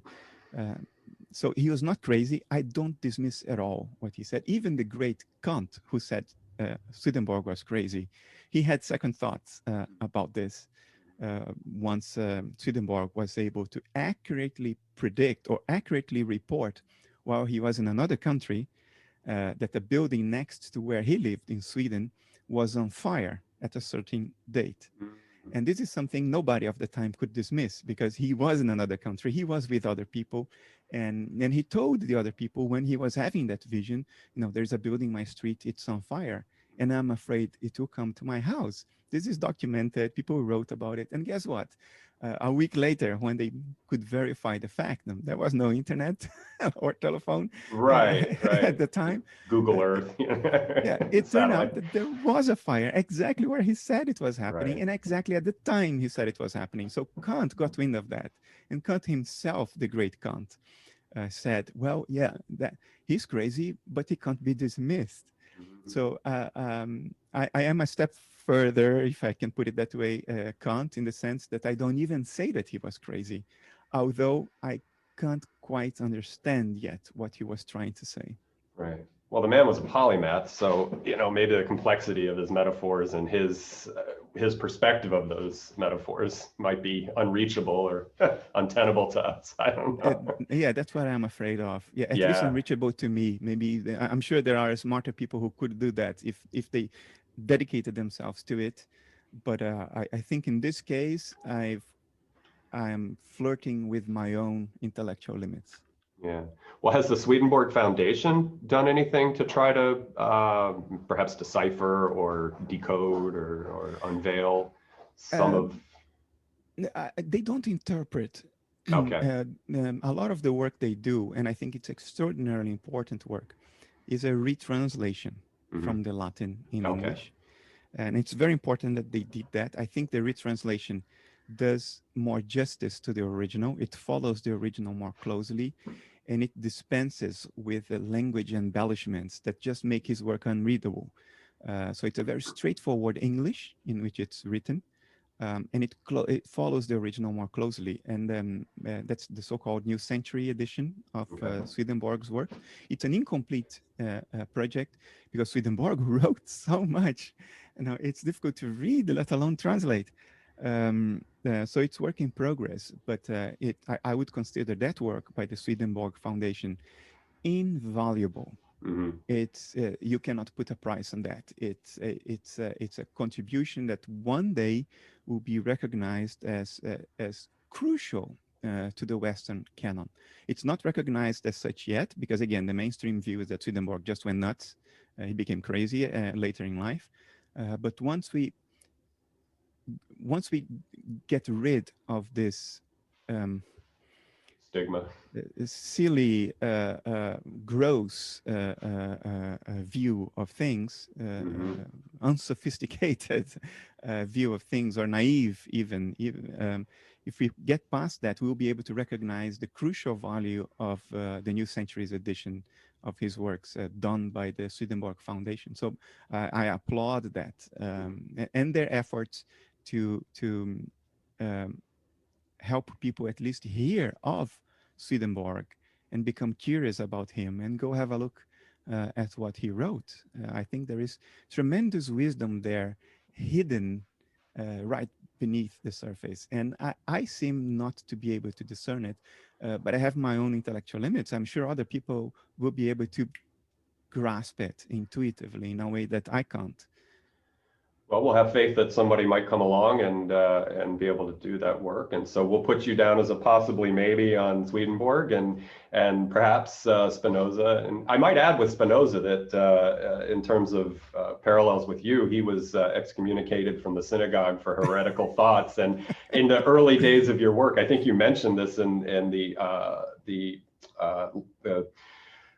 I guess it was an interview that's linked down in the description field, that the first few years of your work, you were fighting a huge uphill battle, and you were just called all the, perhaps, much like Swedenborg, you were called crazy and, a woo peddler and all these different things. And so I'll add that in as a Spinoza parallel as well. So there's another book, I believe, that's in print, and I forget the title, but it's a reference to science as carried out more in the perspective or mode of idealism. Is that something that'll be getting released? Ideated. Science ideated. Thank you. Okay. Yeah, it's mostly a collection of essays that have been sort of re-edited. Okay. I'll be very open, and this is not a criticism to any of the editors that have ever worked with me, but it is a fact that when you're writing for other channels, magazines, and things that you don't control yourself, you have to follow the editorial preferences of that specific publication. And many of my recent essays in different media, Scientific American, the IAI, the other Science and Non-Duality, other channels I regularly write for, I've made editorial concessions, which are not unfair. It's just, every publication has its editorial criteria. Essentia Foundation has it. I find myself in the position of editor today, right. So I know how it goes. There is nothing dishonest about it. But it's also nice for me to be able to publish the same essays in the way that I originally wanted them. So the book collects those already published essays, but re-edited, extended, and with the tone I wanted them to have. And usually my natural tone is more incisive, more provocative, more critical, less conciliatory right. than the tone of the essays that have actually been published. And I added a couple of unpublished essays there as well. And that one's coming up later this year. In Science Ideated, are we talking about an interpretation of scientific findings, or are we talking about the practice of science itself being informed perhaps a little bit? I know there's this reciprocity between philosophy and science, and sort of dogmatic scientists will say, well, we inform philosophy, but other great thinkers have said, in fact, Chalmers says it, you go down the chain in science and you end up at philosophy. Of course. So there's this intertwined relation. There is an intertwined relationship, and I think that's largely recognized by people who think more carefully about this, as opposed to just repeating slogans. We know that, for instance, at least since Thomas Kuhn wrote the Structure of Scientific Revolutions in the 60s, that there is no such a thing as neutral objective data. every time you work with data, there is already an interpretation. Even in the data collection itself, it's already sort of theory laden, as Kuhn put it. So philosophy informs science and the other way around. So the book plays on both directions. It plays on how hardcore scientific thinking and results point to idealism, and the other way around, how idealism can also help us devise scientific experiments that are maybe more promising, or maybe open certain doors that we have been ignoring so far, and which may be very useful, very profitable for our species. So yeah, of all the books I've written, Science Ideated, because of the essays chosen to be in there, and the new essays I wrote, they are the closest to hardcore science, in the sense that I'm always in that orbit, of the interface between philosophy and science, and hardcore reasoning and evidence, things that we associate with science, they are applied to idealism, and the other way around. Mm-hmm. So I think for people who have a knee-jerk reaction against idealism by thinking that idealism is some kind of spiritual worldview derived from introspection and not from hardcore data and hardcore reasoning. If people have that prejudice, then that book, Science Ideated, would be the book I would recommend to them, because that book espouses their values, explanatory power, no nonsense, no bullshit, internal logical coherence, conceptual parsimony. Let's not postulate things that we don't need to make sense of our observations. Right. So the book espouses these values even more strongly than my previous books, which all did as well, but now it's even more strongly. So I think it would be the book that would speak the most to people who have this knee-jerk reaction against idealism as something separate from reason. Right. Because the case the book makes is that it's the contrary. If you really apply reason and evidence in a consistent, consequent way, you will get to idealism. Yeah. That's the whole theme of the book. And I know you've mentioned in other conversations and interviews that in no way does idealism impinge upon science. There is the freedom of epoche on both ends of the scientific journey, the inquiry and the findings and so forth. And in no way does, if you are an idealist doing science, that there's no dogma inserted into there's no contradiction there. If idealism is true, it will not invalidate any solid scientific result ever devised. It just won't do that. But it impinges on science in the sense that it can inform the choice of new experiments to be performed. So you can unleash your scientific creativity in terms of which experiments do you devise in a broader way, if that's informed by idealism. So in that sense, there is an influence, but idealism, at least analytic idealism, certainly does not contradict or invalidate any solid scientific experiment we already have. On the contrary, it helps make sense of what are otherwise puzzling results, difficult to reconcile with our view of the world. Idealism could actually make sense of those strange results. It certainly doesn't contradict them. Yeah, and it could accelerate perhaps particle physics or the lowest end of physics, not lowest end, but the I don't want to say quantum physics, but foundational physics. Yeah, because if you're free to not be so obsessed over a final what is it, theory of all things, or it kind of opens that space up a little bit so that you're not. It's kind of like the hard problem of consciousness. If you can kind of embrace an idealist perspective, that kind of vanishes in a sense. I'm not trying to make a direct comparison, but it's just the spirit of the way physics interprets things. In other words, there are hard-nosed people who look at certain interpretations of quantum physics and they're like, oh, bullshit, So, absolutely. Look, idealism will make certain results that people cannot make sense of today. Idealism will make those results very natural. For instance, now we have abundant I would say even overwhelming experimental confirmation of Bell's and Leggett's inequalities, which is well, I'm not going to explain it, but it's just Right. part of the implications of quantum physics, and those implications are very counterintuitive if you think that matter is the basis of reality, Mm-hmm. because what the experimental confirmation of those inequalities proves is that until you make a measurement, whatever is out there has no defined physical properties. It does not have a defined mass, does not have a defined position. None of the observables is defined unless and until you make a measurement. Mm-hmm. So mass, speed, momentum, those things do not have standalone existence. They come into existence when you look at things. So when you look at things, you're not only finding out the properties the things already had before you looked. In a sense, you're causing those properties to come into existence. And that's very counterintuitive, because these properties, we give a name to these properties, they're called mass. Sorry, mass and matter. They Mm-hmm. are the properties of matter. So if you say these properties have no standalone existence, then you're saying that it's not matter what is out there. Whatever it is, it's not matter. And if you think matter is all that exists, you go crazy. What this Yeah. makes no sense. But Becomes if you bring insoluble. idealism and you say matter is just what uh, um, mental processes look like Mm-hmm. when observed from a given perspective, if you say that, then everything makes sense. Then of course matter doesn't exist until you look, because it's how things appear to observation. It's how reality presents itself to observation.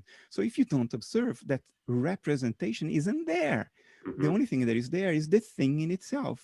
And the thing in itself is not material, it is mental.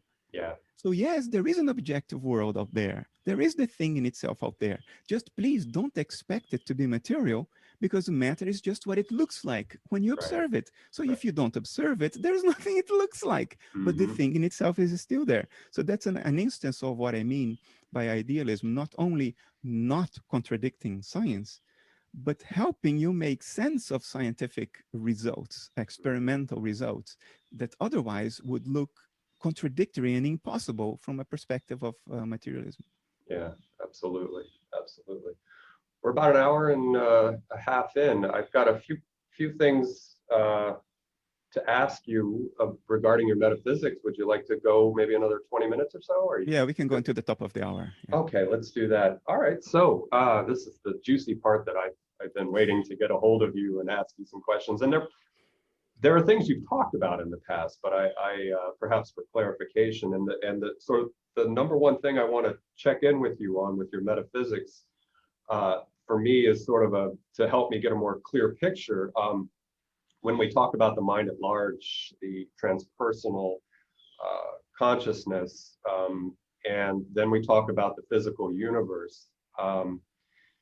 Is mind at large not an obligate of spatio-temporal domains? I think it is in itself outside of what we appear to exist in, or we would seem to exist in. So transpersonal consciousness is this sort of ineffable, non-spatio-temporally bound X phenomena, whatever you want to call it.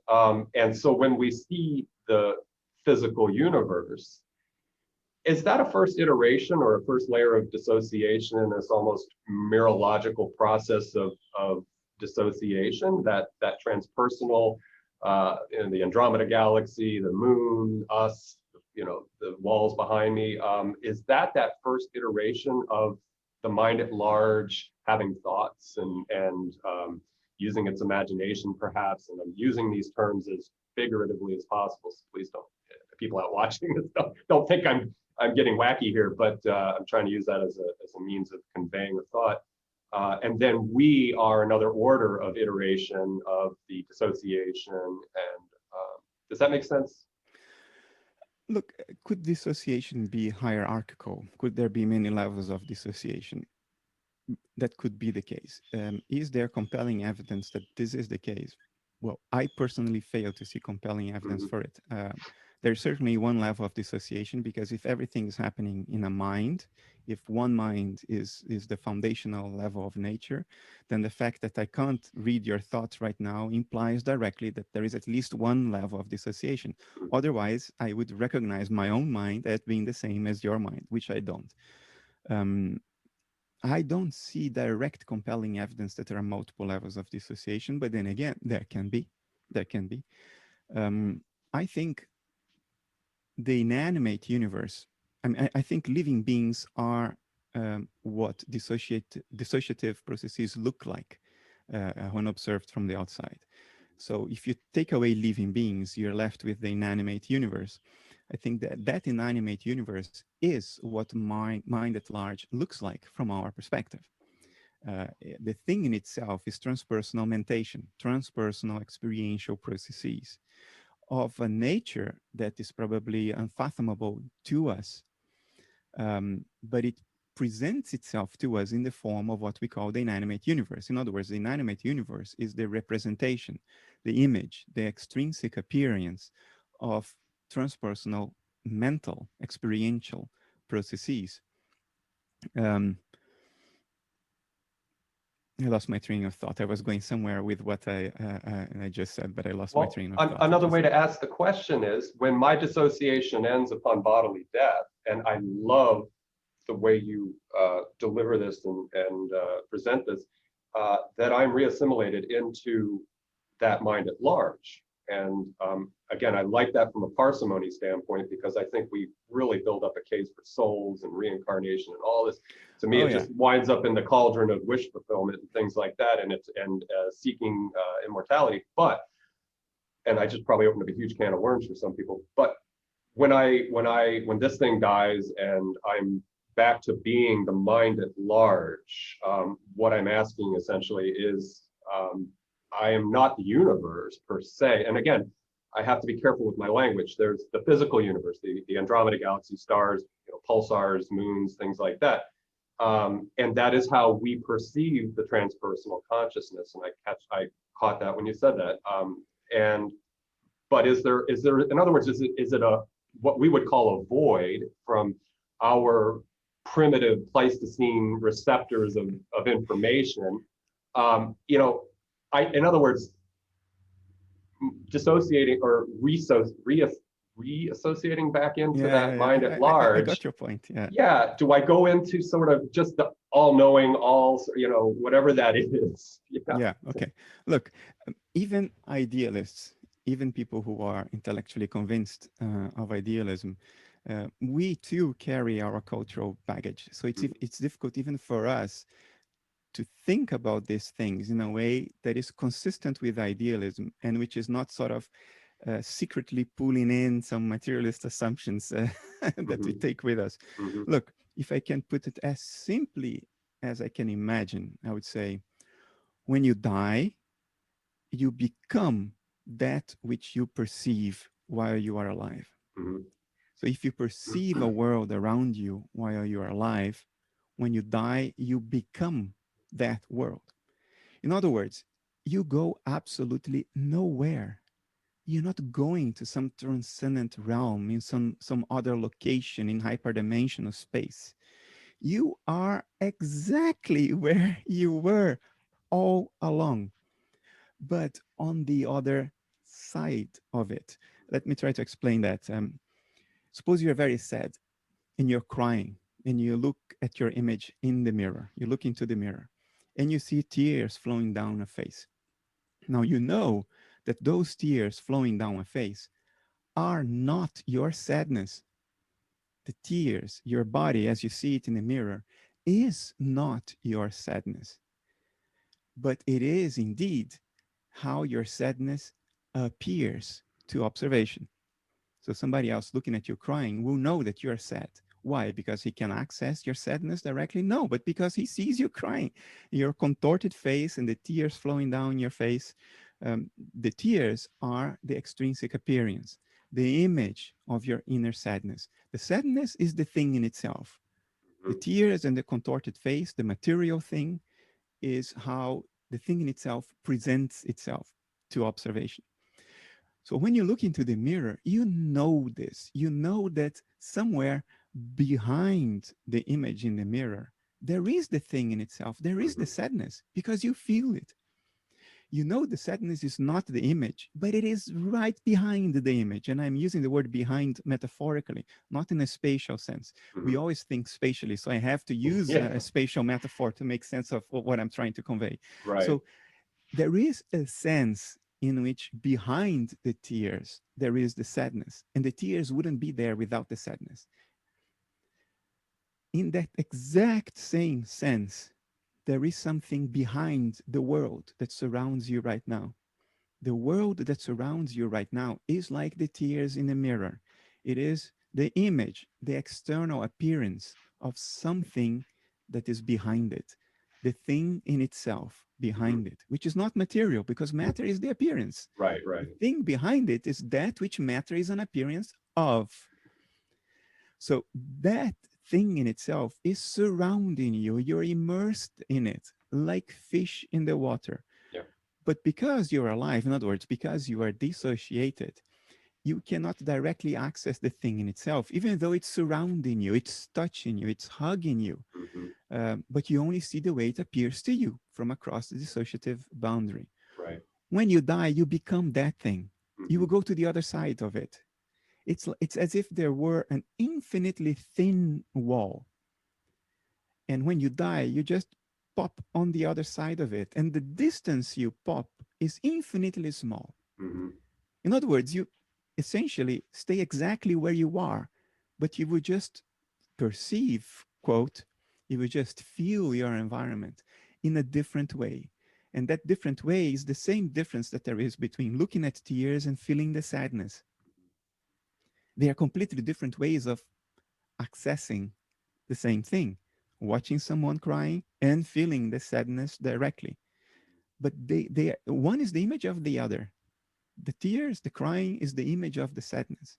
But you can relate to the sadness directly or indirectly. While you're alive, you can relate to the world that is surrounding you, in which you are immersed through the tears, through the image, the representation, the phenomena, whatever you want to call it, the way it presents itself to you from across the dissociative boundary.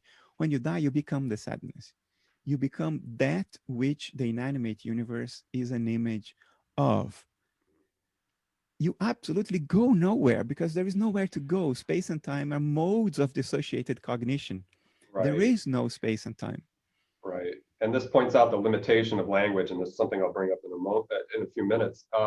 So again, the dissolution of this corporal agency brings about sort of you being that transpersonal consciousness. And again, with the primitive sense organs that we have, we would interpret that in some way of being that the physical universe around us, the planet around us, the environment. Totally differently. I mean, it would be comprehensive, right? I mean, it would be that absolutely complete knowingness or complete sentience or sapience of that entirety, right? Look, if a loved one dies, and you wonder where is he or she, where are they right now? My answer to that question would be, feel the wind in your face. Look at the sun. No, your loved one is hugging you, literally. I mean this literally. Your loved one is hugging you at all times. And it's impossible to eliminate that, because for as long as you're immersed in that which your loved one has returned to be, your loved one went nowhere.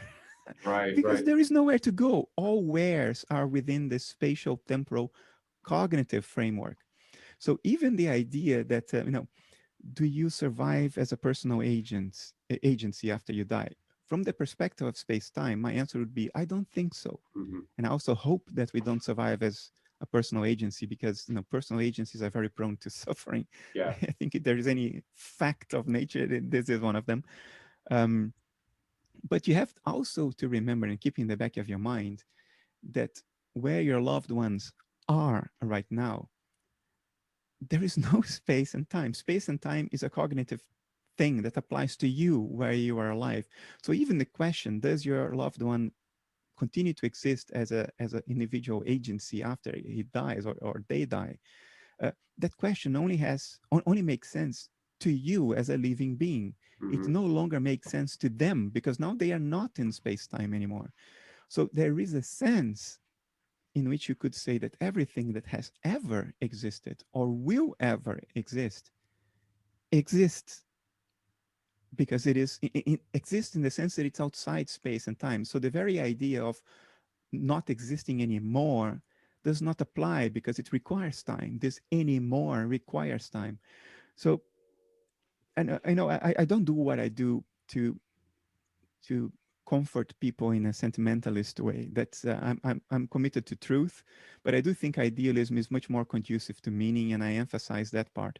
But dealing with loss is something we all have to deal with. I had to deal with it at 12 years old when my father died, who was the closest person to me in my childhood by far, miles compared next to the next one. Mm-hmm. So I also had to deal with it. I have to deal with this in my adult life. I've lost loved ones many times in my adult life. Mm-hmm. Um, so there is a sense in which I sympathize with that. So although it's not what I set out to do, I will say this: if it helps comfort anyone, your loved ones have gone nowhere Mm-hmm. because they can't go anywhere. There is nowhere to go. Um, and they didn't stop existing because stop existing requires time, and time is a thing of the dream we Yeah. called life. It no longer applies to them. And so if you want to think in spatial temporal terms, which you probably need to while you're alive, then the closest thing for you to think is that your loved ones are surrounding you right now and will always be, never cease to be, and there is nothing anyone can do about it Yeah. to change this. Right. And again, if you need to think in spatial temporal terms and you need to visualize this mind at large in spatial temporal terms, which is strictly speaking impossible, but if you need to do that, the closest thing would be to visualize mind at large as empty space. Mm-hmm.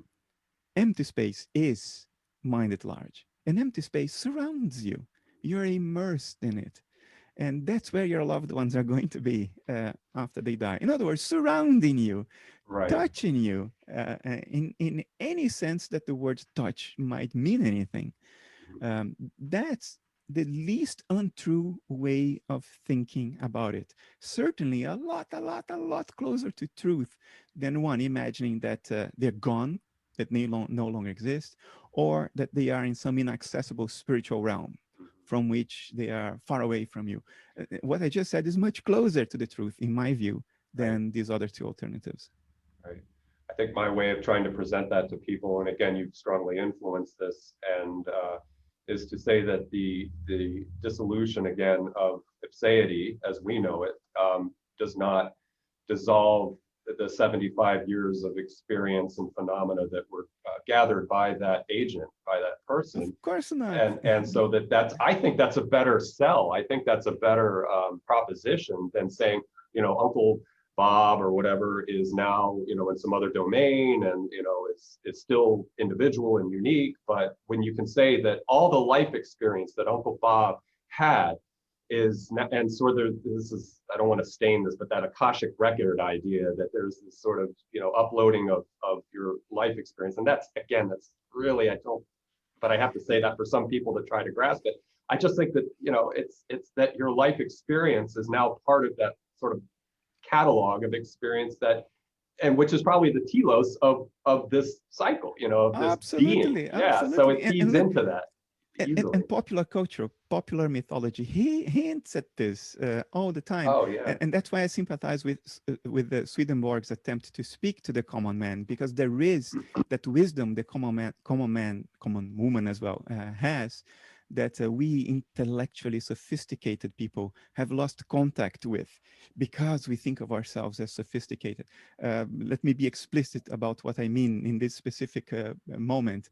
The image of death in popular culture has always been, you know, that creature dressed with a black hood and a black cape and using, how is that called? That harvesting tool for you to harvest. The scythe, yeah. A scythe. The reaper, the scythe. Yeah, the reaper, yeah. So death is the reaper, and the reaper has a scythe. Now, what is a scythe? A scythe is a tool of harvesting. Right. So if we are dissociated alters, and from this unique dissociated perspective, which allows us to see the world from the other side that mind at large has, the same world in the same place, but seeing the world from the other side, which is conducive to different kinds of insight than, say, quote, God would have, because God sees the world by being the world. So God is on the other side of this infinitesimally small barrier. We accumulate these insights in life as dissociated alters. When we die, what is death? Death is the image of the end of the dissociation. So these insights were accumulated, are released in mind at large. They're released in the mind of God, if you will, to speak metaphorically, because now I'm trying to speak to the common man as well, or in the language of the common person. So we release those insights into the mind of God. So now God has access to a perspective from the other side of the world, an outside perspective from itself, which is conducive to unique new insights, unique new self-knowledge. So that release only happens when the dissociation ends. And we call the end of the dissociation death. So death is actually indeed the harvesting. And it's not for nothing that death has a scythe, that the reaper has a scythe. I mean, we look at it as something very negative, as something scary, but there is a root of common person wisdom in there, for which we sophisticated intellectuals have become completely blind to, so blind that we even poo-poo it. And we will feel deep, deep shame and humbleness once we realize what has been going on all along, and how much wisdom is in the uneducated person. And I have already gone through that process of shame. So now I can speak from the other side and say, you're going to go through this, you're going to find it horrible, but there is a silver lining, everything will be okay. Right. I pulled up a quote I found from Lev Shestov the other day, and I kept it here, and I knew it would come in handy because you're a philosopher, and I'll read it because I'm not swift enough. The business of philosophy is to teach man to live in uncertainty, not to reassure him, but to upset him. And so I don't want that to be taken directly and literally, but I think the teacher, the philosophers of our age and historically are here to present new possible truths, new possible postulates that may not fit well with the paradigmatic structures that we built for ourselves. and maybe one really kind of silly analogy for what we've been talking about is a field biologist will take a trail cam out, set it up somewhere to study perhaps the incubation cycle of a particular bird, and so they'll put it up by a nest or something, or anything in nature, and leave that trail cam there for about a week, and then take the cam back into the lab, upload all the stills or video or whatever's there, and learn from it. And so maybe that's another way to present an analogy to people watching this video of what we were just talking about, is that camera is essentially the dissociative alters, going through and experiencing and suffering and living in ecstasy and agony and all these beautiful things that we do. So maybe that's another way to put it. Jung talked about it extensively. He said, our job in life is to serve the dead. Literally. Because certain insights can only be achieved in life, and they are only shared with our ancestors at the moment of harvesting. In other words, when the dissociation ends and whatever mental contents were within the dissociative alter are now released, because there is no dissociative boundary anymore. So we are here to serve the dead. We are here to find answers to the questions that the dead have asked and have not been able to answer. Jung is so explicit about all this, that this is what this is all about. This is what his life was all about, to find the answers that couldn't be answered by his ancestors, his predecessors. And he means ancestors not in the other Jungs. He means it, the family, all of us, the humanity that came before us, because it's only in life, one, that you can formulate certain questions. It's only from a dissociative perspective that you even get to formulate the question, let alone answer. And Jung also is very explicit in saying that the unconscious needs consciousness in order to grow and evolve. Yeah.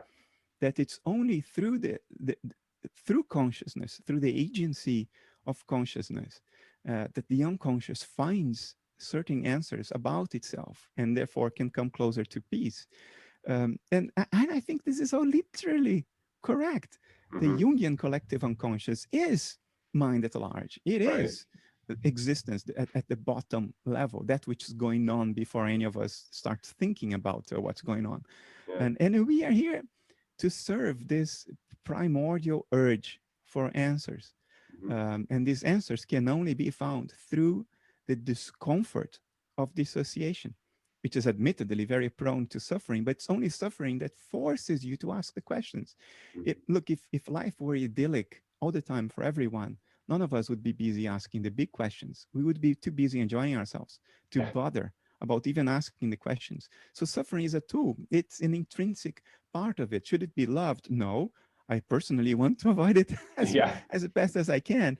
But by nature, we can't avoid. So we might as well discern the meaning it has when it does come, because at least we have the consolation to know that we are serving God through it, through these trials, to speak the language of the simple person. We are serving God through it. This is not all for nothing. This has a place in the grand project of nature, which I hesitate to call a project because I don't think it's metacognitive. I don't think it's planned out. I don't think it's thought through. I think it unfolds instinctively. But it is an instinctive grand project, if I may use these mildly contradictory terms. Right. And every aspect of one's life, first and foremost, suffering, plays a key role in that. And the common man knows it. The common man and woman. Sorry, I have this horrible old language habit because I'm trying to stay with old books. I read old books, so I get sort of infected by this pernicious linguistic virus, which I dislike profoundly. But anyway, well, going forward, man, woman, persons. We'll just put an asterisk there. All persons. The common person knows this all metaphorically. They just don't know that it is a metaphor, because at the root of our psyche, metaphor is reality. There is no such distinction between metaphor and literalism. You know, that's a modern distinction. Over the past couple of centuries, this distinction emerged. If you go to pre-literate cultures in the world today, and you tell them, what do you mean, this metaphorically or literally? And they go confused, like, it's the same thing. What do you mean? Silly, I mean? silly, It's silly of us to listen to them and say, oh, this is just a metaphor. This is our own craziness, you know, our own arbitrary boundaries that we create. They know these things. They have always known these things. We think they are stupid because we don't understand that there is no distinction between metaphor and reality. It's just us who I force myself to make this distinction always clear because I know that I will be considered crazy if I don't. So I always say, well, I think it's true metaphorically. And I mean that literally. But you see, even this word literally is already part of the craziness. We are so deeply tangled in the web of our language, which is pure symbolism, signifiers, metaphor. You know, you can't escape it. There's even a circularity. If you ever look up the meaning, if you go to Google and say, what is the meaning of meaning? And all you get is the definition of meaning, you know, and it can drive you nuts. Or can ask Siri, what is meaning? And just the smoke starts to come up from the unit that you're talking into. Well, I have pushed us to the top of the hour, and I have one quick little question, and then I would like to perhaps, if you enjoyed this conversation, I can hint at some things that maybe I can catch up with you later in the year and we can have another conversation. So let me ask my question, because I don't want to burn up any more of your time. This is a redundancy, but it's a helpful question for me in terms of, and maybe for others watching this, in terms of what we talk about in the dissociation, the boundaries of this, the dissociative boundaries of this body. And so when you talk about the neural correlates of consciousness and the tight correlation between what somebody can see when they're poking around in your head, MRIs, etc., EEGs, would that not apply? And this is probably for you a dumb, simple question, but I want to get it out there just to help add another layer of understanding. what a dissociative boundary is. This structure that I seem to possess, that I seem to have control over, I'm moving, gesticulating here, is there not also a very deep, tight correlation in my possession of this corporal agency? But is it not that my consciousness, awareness, perception, and experience are more the authentic dissociation, and that this unit that I seem to be manipulating is just deeply, intimately correlated with the apparatus of the dissociative consciousness, the sort of the meta ipseity. And I know I'm getting weird on you here, but I just want to ask again for clarification. And is this physical body not part of that transpersonal consciousness? So my carbon, nitrogen, hydrogen, little bits of sulfur and all that that are constitutive of my physical being. Am I making an error in describing it that way by saying that this thing that I have is just basically part of that transpersonal universe, wrought of the raw materials of the universe, and that the true dissociation is this ephemeral, again, apprehension of experience, etc. We have to keep in mind that raw materials, matter, these all refer to appearances, to representations, to extrinsic images. They are not the thing in itself, ever. What we call matter is the way we describe appearances, representations, phenomena, never the thing in itself. The thing in itself is not matter, for the same reason that your sadness is not tears flowing down your face. The tears are the appearance, the representation, the phenomenon, the way the thing in itself presents itself to external observation. So if we keep that in mind, then it's unfair to say that you're made of matter. No, your appearance has a certain constitution that we describe with the word matter. But your appearance is not you. Your appearance is the appearance, is the way the real you, the thing in itself, presents itself to observation. And it looks like matter because that's what our sensory apparatus, our eyes, our ears, our tongue, our skin, has evolved to sense. Our sensory apparatus has evolved to collect information about what's going on beyond the dissociated outer according to the qualities that we call perception: colors, textures, flavors, smells, and so on. So matter is a way to describe those appearances that are what they are because our sensory apparatus evolved to be what it is. The thing in itself is your inner life, is your inner experience, which Schopenhauer called the will. So is the thing in itself part of transpersonal consciousness? Of course, in exactly the same way that the alters of a person with dissociative identity disorder are parts of the person's mind. The alter doesn't run away from the person's mind.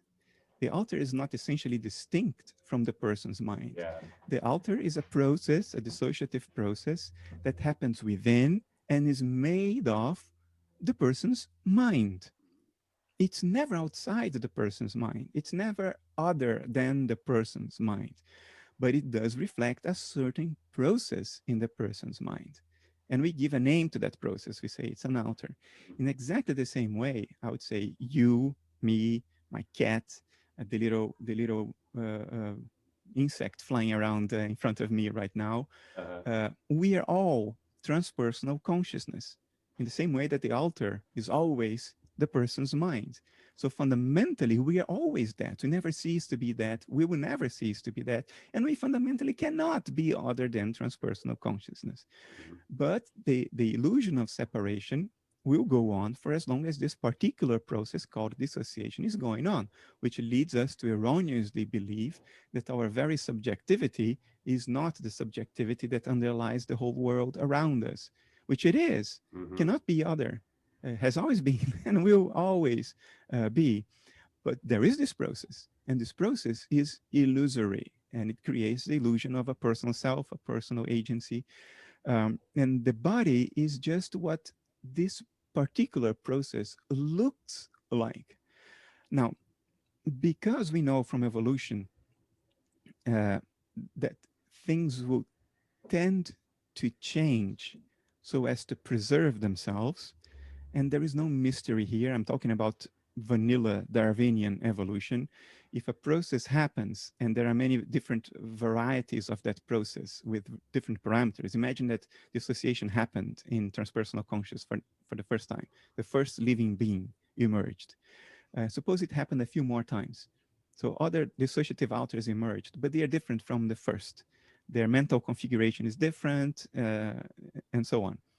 The ones that will endure and reproduce are the ones that can sustain the dissociation better, because the other ones will reassociate and they will not pass on their properties and characteristics. So there is a very natural, trivial, straightforward, not teleological, just straightforward, logical tendency for the dissociative alters that can maintain themselves better to be the ones that are now walking around, right? Yeah. So you have your hands and your intellect and your eyes and your skin and your internal organs and your ability to reproduce, because this is the form of dissociation that endures more. Even your ability to reproduce, even when your dissociation comes to an end, before it does that, you already sort of started off other dissociative processes. Why do you do that? Because the alters that have this ability are the ones that survive. Yeah, select And four kind of thing. yeah, it's straightforward Darwinian evolution. I'm not talking about any grand spiritual divine plan. Yeah, it's very naturalistic. Straightforward dynamics of nature. So that's why you have the body you have. That's why, more than that, that's why you have the inner mental configuration you have, not all of which is explicitly accessible through introspection. Because remember, it's only meta-consciousness that you can report, even to yourself. There are experiences going on in your alter that you cannot metacognitively access. Experiences you are having, but you don't know that you are having them. And those experiences have the form or the appearance of the parts of your body that don't seem to correlate with your inner explicit metacognition, like your liver or your kidney. We know that certain mental processes correlate with your ability to report an experience. In other words, they correlate with your meta-consciousness. But nothing that you can report about your inner life seems to correlate with your liver function or your kidney function, unless you're ill. And then you know. You feel the liver. Then you feel, then you feel that. So I would say your liver, your kidney, these correspond to mental processes that you're not explicitly aware of. And they are what they are because these mental processes are the ones that will persist better in maintaining the dissociation or reproducing and creating new dissociative processes. This is vanilla Darwinian evolution here. I'm not adding anything. Right. And this is how I would account for you having the body you have. Your body is simply the appearance, the representation of your whole phenomenal inner life. Only a small part of it you can report even to yourself. And the rest is what it is because it allows you to reproduce, to live longer and pass on your genes. And that's why they look like what they look. That's why you have 2 arms, 2 legs that allow you to walk, 2 hands that allow you to manipulate things, an intellect that allows you to defend yourself and grow food. That's why you have all that. These are all the extrinsic appearances of inner mental processes more capable of sustaining the dissociative process, which from the outside we call life. You see, I'm not adding anything. I'm just looking at it from the other side, from the side of the thing in itself, as opposed to the side of the representation or the appearance. Yeah. No, I've heard you make claims a number of times in other interviews and conversations that you are strict in your adherence to naturalist explanations, and that's a perfect example right there. And excuse me, I asked partly for clarification, and also one of my motives in asking you what I asked you is one of the things I want to do in my life myself is work with people in terms of things like agency and ipseity and ego and identification of the self and so forth. And we're getting into psychology here, but not so much psychology, but just in a whatever behaviorism is now, whatever we a sociological and cultural and psychological interpretation of reality. one thing I want to help people, and you've inspired me to do this, is a sort of a reductionist view on who we are, what we're doing, all these different things. So in laying that out as kind of a primitive, that helps me to understand, or maybe through people reviewing this or viewing this conversation. Are you a therapist? No, I'm just a guy. I like to say I'm nobody, but yeah, I've started my own project, and my project, again, has been influenced by you and others. It's also been influenced by things like healthy skepticism and epoche and these things, all the greats, in philosophy and so forth, as well as a little bit into, social psychology and depth psychology and things like that, is to, again, help people break out of part of the suffering, the self-induced suffering. You can't help it if a rock hits you on the head from, you're out hiking and so, or something attacks you, but you can help the modal confusion that occurs when you think you are X when you may be Y. And so that's the thing I want to help people. So it is essentially what I'm doing is coaching or mentoring people in that regard, but again, informed by things like this that are framed in a very natural way and a very fluid way, like you said, with Darwinian selection and adaptation, and as you've said in other conversations, this isn't random. This isn't, as Dawkins would say, this is all just, a happy accident kind of stuff. I mean, there is, something happening here, and I think that's tied in with what we could call on the surface our sentience, our mind, but at the same time, it is constrained by natural forces, like you said. I love anthropogeny, and they talk about sort of failed exodus from Africa and the sapiens that left out of Africa, and some of them made it, some of them didn't make it, and so you could see that represented in that discipline as well. And so anyway, I'm off on a tangent there, and I know we're getting tight for time.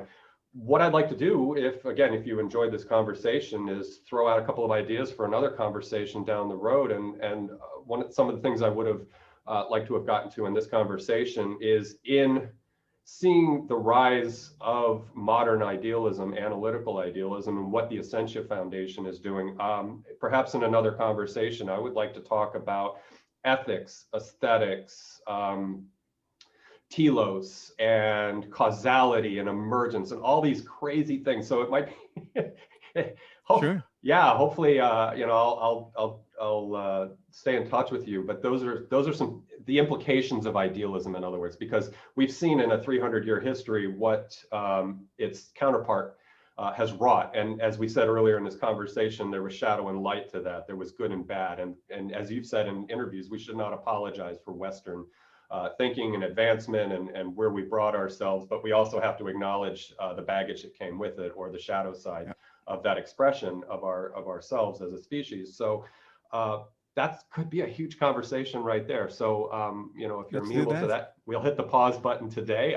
I think we covered some good terrain, and what I was most concerned about was covering the terrain of what you're doing right now, because I do follow you, and I'm glad, and thank you for indulging me a couple of questions. And like I said, I think the next, if we have another conversation down the road, there will be some broader questions, again, relating to the implications of idealism and all the things that it should be of concern to people who are looking to see a brighter future for humanity and a greater expression of how the species behaves and does things and thinks. And so I want to thank you very much.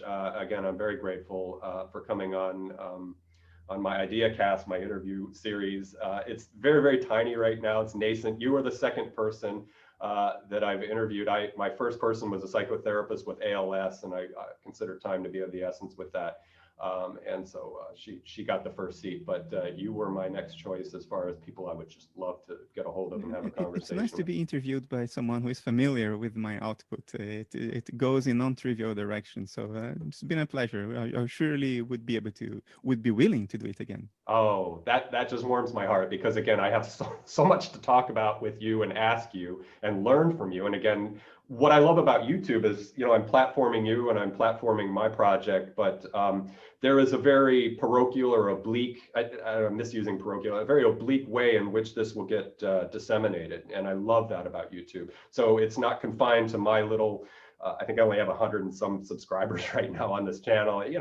It's going to find its way out whether through direct promotion or discovery. And I do like that about the YouTube platform. It's a great way to get this information out. And I hope that people, if there are still people, and I know the diehard Kastrup people are still watching this, got something out of this conversation, because again, I've probably watched 90% of what you have on YouTube, and I've read, of course, I mentioned in my setup of the beginning that I read 5 of your 8 books so far. I just got in More Than Allegory, and so that's my next book that I'm going to read. And of course, Jung will show up probably in the next 3 weeks. So I'll continue reading your material. But you've taught me a lot. I've learned a lot. I've changed. I've cleaned up. It's like a disk clean or a defragmentation. I've sort of cleaned up my sloppiness and how I think and look at things, because I really didn't have anybody else to look up to of this caliber, of this impact, I guess I should say. So anyway, I'll stop rambling. I'll thank you again, and we'll pick up again down the road if we can make those stars align. I'd be really excited to do that. So. Thanks a lot for having me, Justin. Yeah, absolutely. I'll hit the stop record, and you and I will say goodbye offline. And to everyone who is still watching this, thank you very much for joining us in this conversation. And as you heard, there will be a continuation of this if we can put it together. So, all right. Thank you again for being on the Idea Cast, and thank all of you who are out there watching this. I appreciate it.